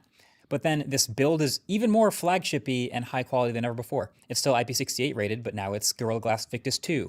And it's in these 4 colors, Obsidian, Frost, Indigo, and Lemongrass. It has a nicely upgraded top speaker. Google is it has best a brighter design choice. 3000 nit display. Design. They've matched actually the speaker grills. Honestly, I don't see that as like this kind of big differential. I think that the best looking phone on the market right now is the base iPhone 16. I think that the dual camera layout in the back looks fantastic. But honestly, I don't think any phone right now, from the Galaxy S25 to the Xiaomi 15 series to the Vivo X200 series to the Pixel 10 series, I don't think anything looks bad enough that I would like not buy a product because of its design. Again, design is so much more than, and I have to bring up that old Johnny Ive quote from the iOS 7 redesign video. Design is so much more the way than just the way something looks. It's the way something works. It's the way it actually feels. And I think that's almost a word by word quote. With the metal color. But then the two biggest things, which both technically count as inside the phone, triple cameras and pixel snap. So triple cameras, I wasn't actually sure if they were going to do this because we saw the leaks and I wasn't sure if it was the Pro or not, but it turns out they are finally doing triple cameras in the base. Okay, so I do have to now go to, unfortunately, tech specs points because this is where just bringing up that it has 3 camera unfortunately becomes pretty misleading, because the actual camera here, wait, okay, so first here. The Pixel 10. So the Pixel 10, 10 Pro, and Pro Fold are 15 watts. The Pro XL are 25 watts, right? So you see the devil is already a little bit in the details. G2 support is not all G2 support is created equal, right? But then you look at the base Pixel 10, right? And you get your spec points. So you get your 48 megapixel camera. It's actually a pretty small main camera, right? This is smaller than the camera on the iPhone 16, right? That's a 1.56 inch camera, right? And then you get a telephoto camera that's smaller than Apple's 5X, but without Apple's great image stabilization to make that work. And then the ultra wide is actually significantly smaller than on the iPhone, where it's pretty much the 1 by 2.56. So just because it has 3 cameras does not suddenly mean that it's this great thing, right? Wait. Yeah, so they made a mistake here with the Google Tensor G5. They call it 4 nanometer. It is N3E, unless I'm getting anything wrong. Let me actually get to the Pixel 10 specs site. Pixel 10 specs. Discover the new Google Pixel 10. It's 8.99 euros. Can I please go to the English website? Do you have like a world thing here? Yep. Please give me the United States. Okay, so browse phones. So we need to find the Pixel 10. Jesus Christ. The Pixel 10 Pro 10. There it is. Right. I just want to show you certain things so you know that sometimes just saying, oh, one phone has like 3 cameras is not the slam dunk you think it is. So tech specs. So it's 2000 nits HDR. It's 3000 nits peak now. So that's hopefully something that Apple is gonna match. 12 gigs of RAM. So that's gonna be versus 8 gigs of RAM on the iPhone 17. Tensor G5, no details on the Tensor G5. That's disappointing. So 48 megapixel quad, 82. Yeah, 1 by 2 inches. That's a significantly smaller sensor than on the iPhone because iPhone 16 specs, just trying to make you understand that the value here is not there the way that some people think it is. So here's the iPhone 16. And looking at its main camera sensor, right? For one, it's a 1.6 aperture, so very wide, and then a 1 by 1.56 inch sensor here, right? And if you make the calculations here for the ultra wide, it's a 1 by 2.5 inch sensor, right? So comparing this here, so the ultra wide, you see, is really small. And then the telephoto is even smaller than that. And you see, it even has like a bad aperture. f3.1 aperture versus why do they call it a 23 degrees field of view? Okay. 1 by 3.2 inch sensor. Now, of course, you could argue, well, this iPhone doesn't have a telephoto camera, but at least in terms of like the actual sensors being used, it's very, very competitive, right? I think only the front camera here is actually larger than the iPhone, but even that is like a weird 10.5 megapixel camera. So this could end up worse in the camera department in several ways than the base iPhone 17. Now, it might be better than the 17 Air, but the 17 Air kind of existed in like its own universe. So yeah, just so you know. So we have here a 48 megapixel primary camera, a 13 megapixel ultra wide, and a 10 megapixel. By the way, yeah, the reason why I actually wanted all the specs simultaneously is because I actually want the specs for the Pixel 9. Where's the Pixel 9? Does it get recommended? No, or is it that Pixel? Yeah. There it is, and the text points, the main camera. Wait, where's the main camera? Because neither of those is. That cannot be true. That cannot be the main camera of the Pixel 9. Was it really that bad? No, it cannot be. That looks like a mistake. Did they mess up which one was which? So phones. Omar, the phone is launching for Bangladesh. How much price for expected? I honestly couldn't tell you. I know I have a lot of people watching me from Bangladesh and India after my streams are done, but I'm really not an expert on the pricing here. So Pixel 9 and looking for the tech specs here. Jesus, the website is such trash. It's almost like it's trying to pop up by itself. typical. Oh, it's not that big of a battery difference actually. Tensor G4.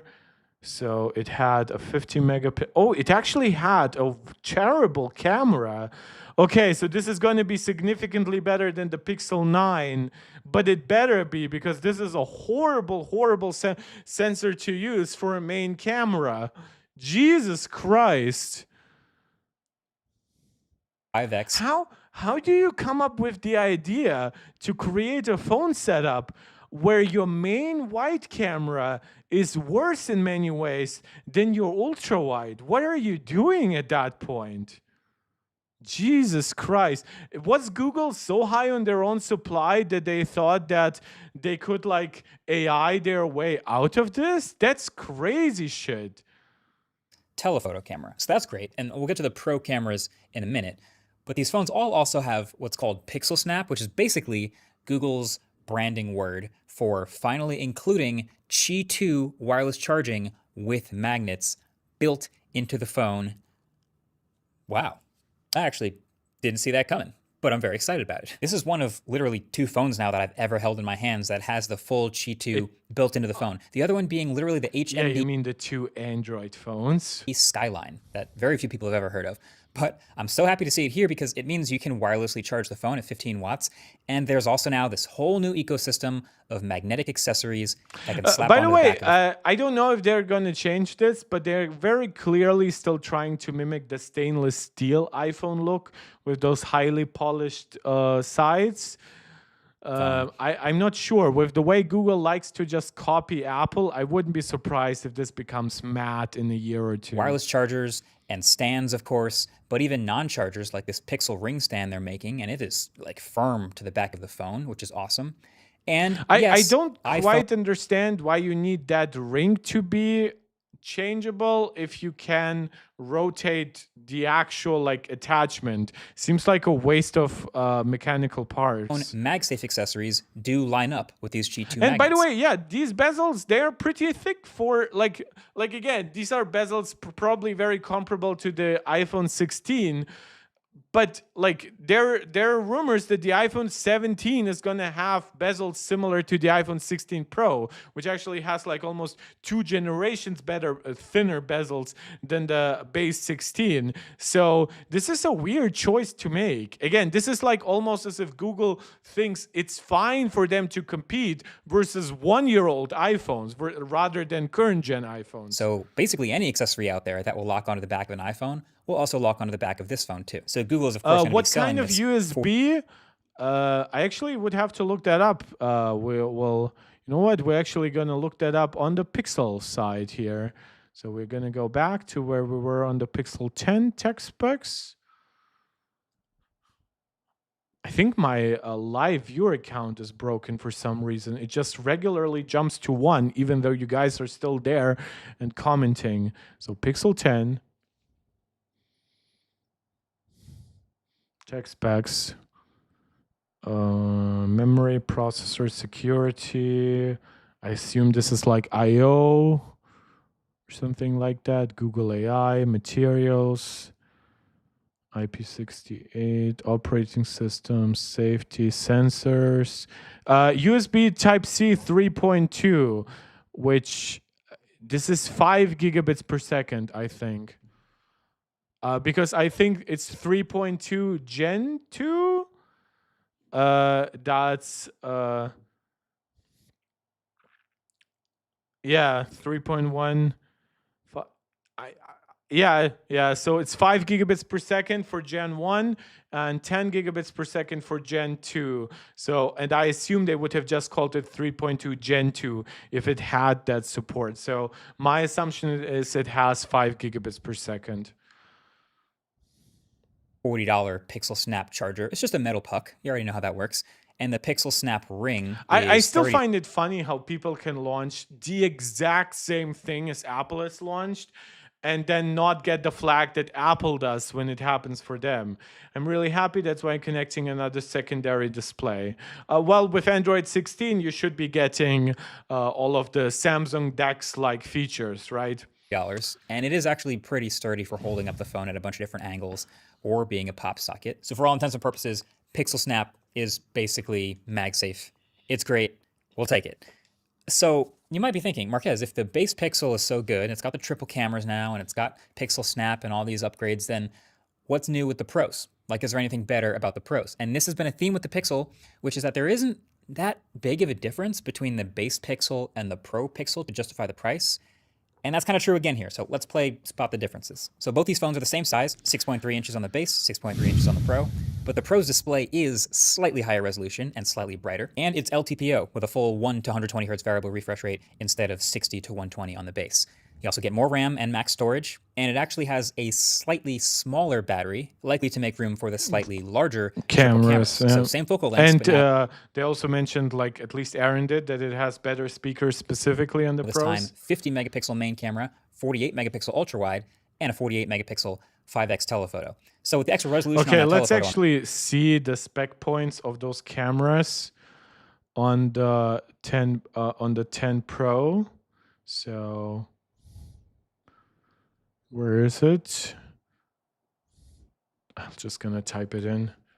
Pixel 10 Pro. So that's gonna give us what, a 1.3 inch main camera. 1.31 inch camera, f1.7 aperture. So that's going to be a little bit worse because Samsung is rumored to switch to an f1.4 aperture with a similar sensor size. Then we're looking at, it's not quite as far zoomed in as the iPhone, which is 120 millimeters.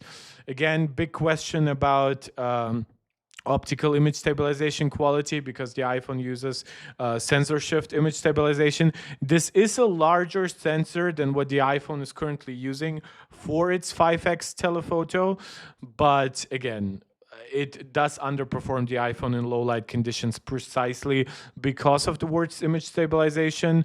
And then the ultra wide actually wins against the iPhone because of its wider aperture. So it's a very similar sensor size. Who knows, might even be the same sensor for all we know. But the iPhone, I believe, is at f2.2 here. So hopefully this is something that the iPhone corrects. And I assume that this is probably something that helped it capture that better low light image at that water fountain that they showed during the event versus the iPhone 16 Pro. I think this phone will be good for the blind person, but for the blind people, the expensive companies do not make the phone with good features, but only talk back. Oh, you mean like because of assistant features? Yeah, but I do try to stay away from recommendations because of that, because there are also other things to consider. Like there are a lot of like blindness associated accessories that I know, for example, are very well optimized for the iPhone. They're usually very simple in a way, like they are pretty much just Bluetooth accessories, so they will work mostly fine with Android. But at least from what I've learned from a few years ago was, because I talked to a few like vision and hearing impaired people, is that the accessory market for all that stuff is just better on iPhone, or at least it used to be.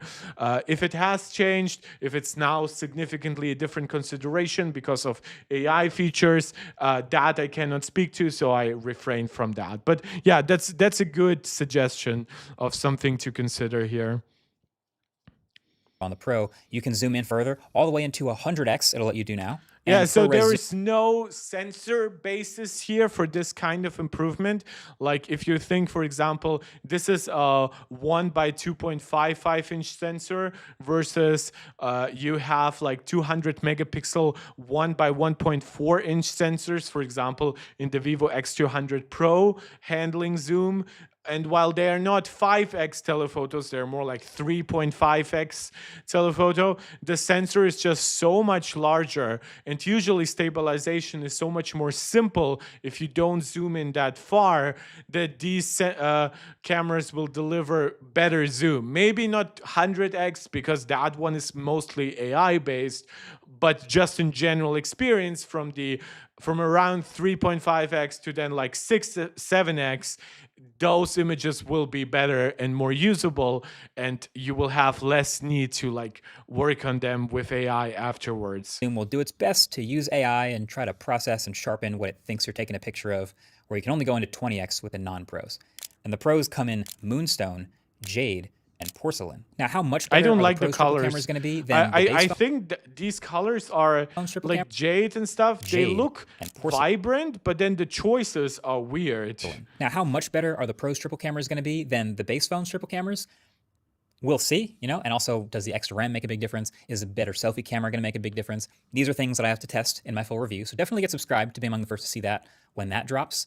But at this point, it doesn't seem like there's a massive difference between the base Pixel 10 and the Pixel 10 Pro. Now, the 10 Pro XL is a little bit more interesting because then you're also getting a bigger display, of course, also a bigger battery, 5,200 milliamp hours, double the starting storage as well, and it actually charges a bit faster as well. A little more thermal room, so up to 45 watts instead of 30, and they gave it Qi 2.2, so it will wirelessly charge at 25 watts instead of 15. But that's basically it. So the Pixel 10, Pixel 10 Pro, and Pixel 10 Pro XL, and they are the same prices, all three of them, as last year. So $799, $999, and $1199.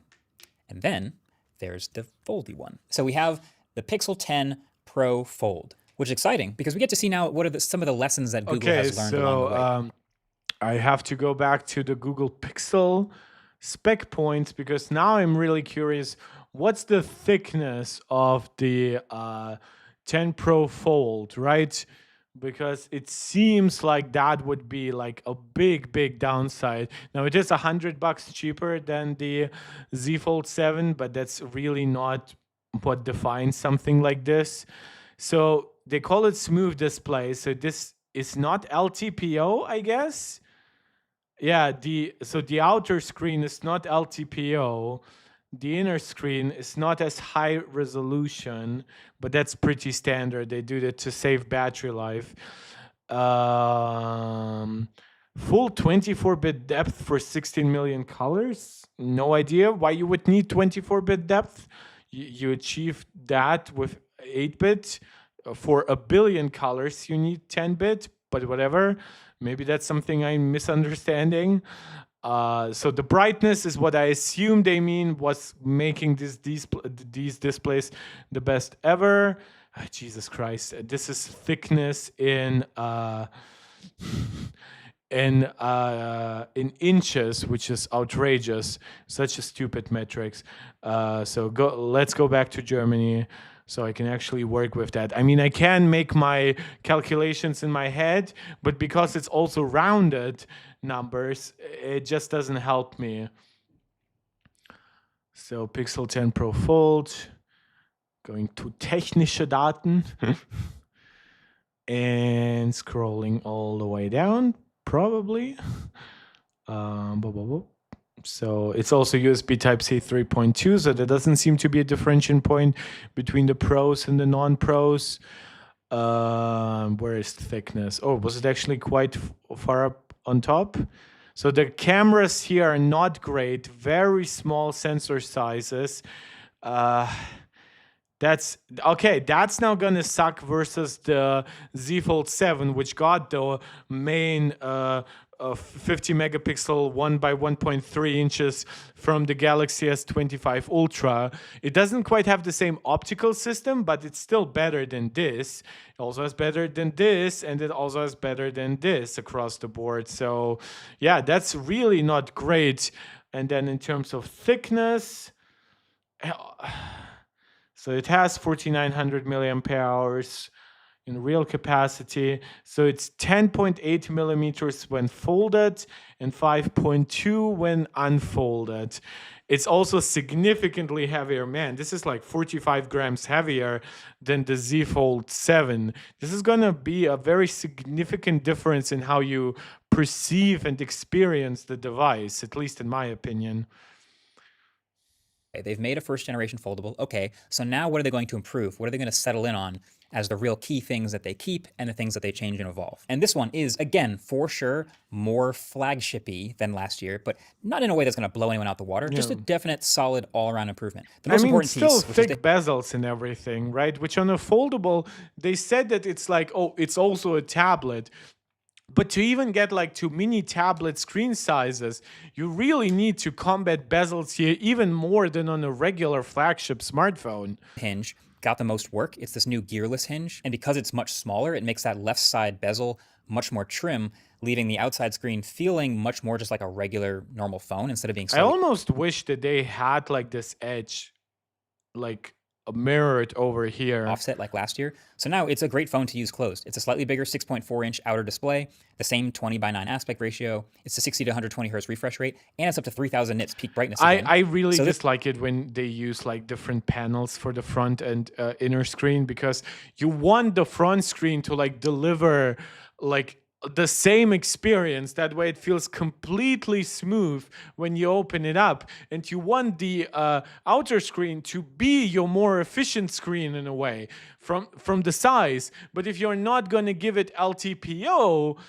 now it's less efficient. So even though it's smaller, it will still probably consume less energy just because it's that much smaller, but it's not going to be as big of a difference as you would wish from something that exists specifically to make your device easier to use and to not make the battery suck, because it has to like run an 8-inch screen all the time. For sure feels like a great closed foldable. And it's now IP68 dust and water resistant, which I believe is the first time we've ever seen a foldable be fully dust and water resistant. So shout out to the Hinge engineers, for pulling through on that one. That was a better joke than anything Jimmy Fallon said during the entire presentation. Calling them engineers, that's great. I like that. And it's again a large square-ish 8-inch interior display. Nothing too dramatically different here. Yeah, unfortunately, the crease looks worse than what it does on other foldable flagships. And again, the bezel is large. Now, the camera, that would be... It depends on how good the camera is. Obviously, Samsung, to make the camera better, went from an underscreen camera to a cutout. While this is not a step back, just with the thicker bezels, it just looks like a 2.5, 3 generation old foldable. A somewhat noticeable crease. It's not terrible through the middle, but it's there. The battery is a little bit bigger now, 5,000 milliamp hours. That's nice to see. And yes, it also still has Pixel Snap, so Qi 2 15-watt wireless charging with the magnet array. Love that. Tensor G5, 16 gigs of RAM, up to 1 terabyte of storage. And roughly the same triple cameras as last year. That 48 crease megapixel is really primary bad. sensor. That one's new. Well, but then the same... I always argue, I think that it's understated how bad creases are in foldables in general, especially given their how expensive they are. I also understand why some people are willing to look past those downsides to just get the unique benefits of foldables. And devices like the Z Fold 7 and other current gen foldable flagships do a lot to minimize the crease. This is not enough. This feels just like a slightly refined version of last year's. 10 megapixel 5x telephoto and 10 megapixel ultra wide with macro. It's all in a package that's just slightly thicker than last year's, and the price is also the same, $17.99, and it comes in some nice boring jade and moonstone colors. So yes, it's interesting. Really? I like it, but I do also have to admit it doesn't really those are do weird anything that colors. other foldables don't. Like, it's not offering some massive dramatic improvement. The hardware is not incredibly thin or some crazy lack of a crease or anything like that. It doesn't have super fast charging. It doesn't have incredible cameras. It doesn't really do anything super special. I mean, IP68 is pretty new and Pixel Snap is nice, but really, it's a Pixel. And that's the thing that matters, like the slightly more flagship-y hardware. The problem is that it being a Pixel has not been that like great advantage that people make it out to be. Like, a lot of people say, oh, because it's a Pixel and it gets optimization from the company that makes Android, it can get away with like a slower processor. But usually after a few months, after a year or so, when you don't just have the, like, because a lot of people misunderstand background tasks. Background tasks don't just eat memory. You cannot compensate for them by just over and over throwing memory at them. They also literally consume compute performance, CPU resources, GPU resources, AI resources. And the more you use your device, the more of those background processors are more likely to occur. And the slower your chip is, the worse it's cooled, the less efficient it is, the more impact you will have from those tasks. Whether it's on the performance on other tasks, whether it's on your battery life, or how hot your device gets. And this is where it being a Pixel has never actually been a positive, but more like a negative. Hardware is one thing that Google's been slowly getting better at over the years, but massive numbers on paper has never been their thing. They've never had a 100 megapixel camera or a 100-watt charging. But instead, the Pixel continues a tradition of being the smartest phone in the room by just having a ton of really useful software features. And they've added some stuff this year that strikes me as stuff that only Google could pull off, because it's using just so much Google stuff. Like the two. Okay, so I'm gonna end this here. This has now been over a 3-hour stream. I think that with the AI features, I don't need them to be like read to me by Marques. I will just prefer to look at videos where those features are actually being like analyzed and compared, and seeing how much of it actually comes day one, how much has to be delayed and whatever. So thank you guys so much for joining. We had more comments and then live viewers in the end than I thought we would, because I know that this channel is not really known for Google reactions, and especially reacting for over 3 hours straight. So thank you so much. If you're watching this and you have enjoyed this, please subscribe to the channel, like the video, share it out with anybody who you think might enjoy it.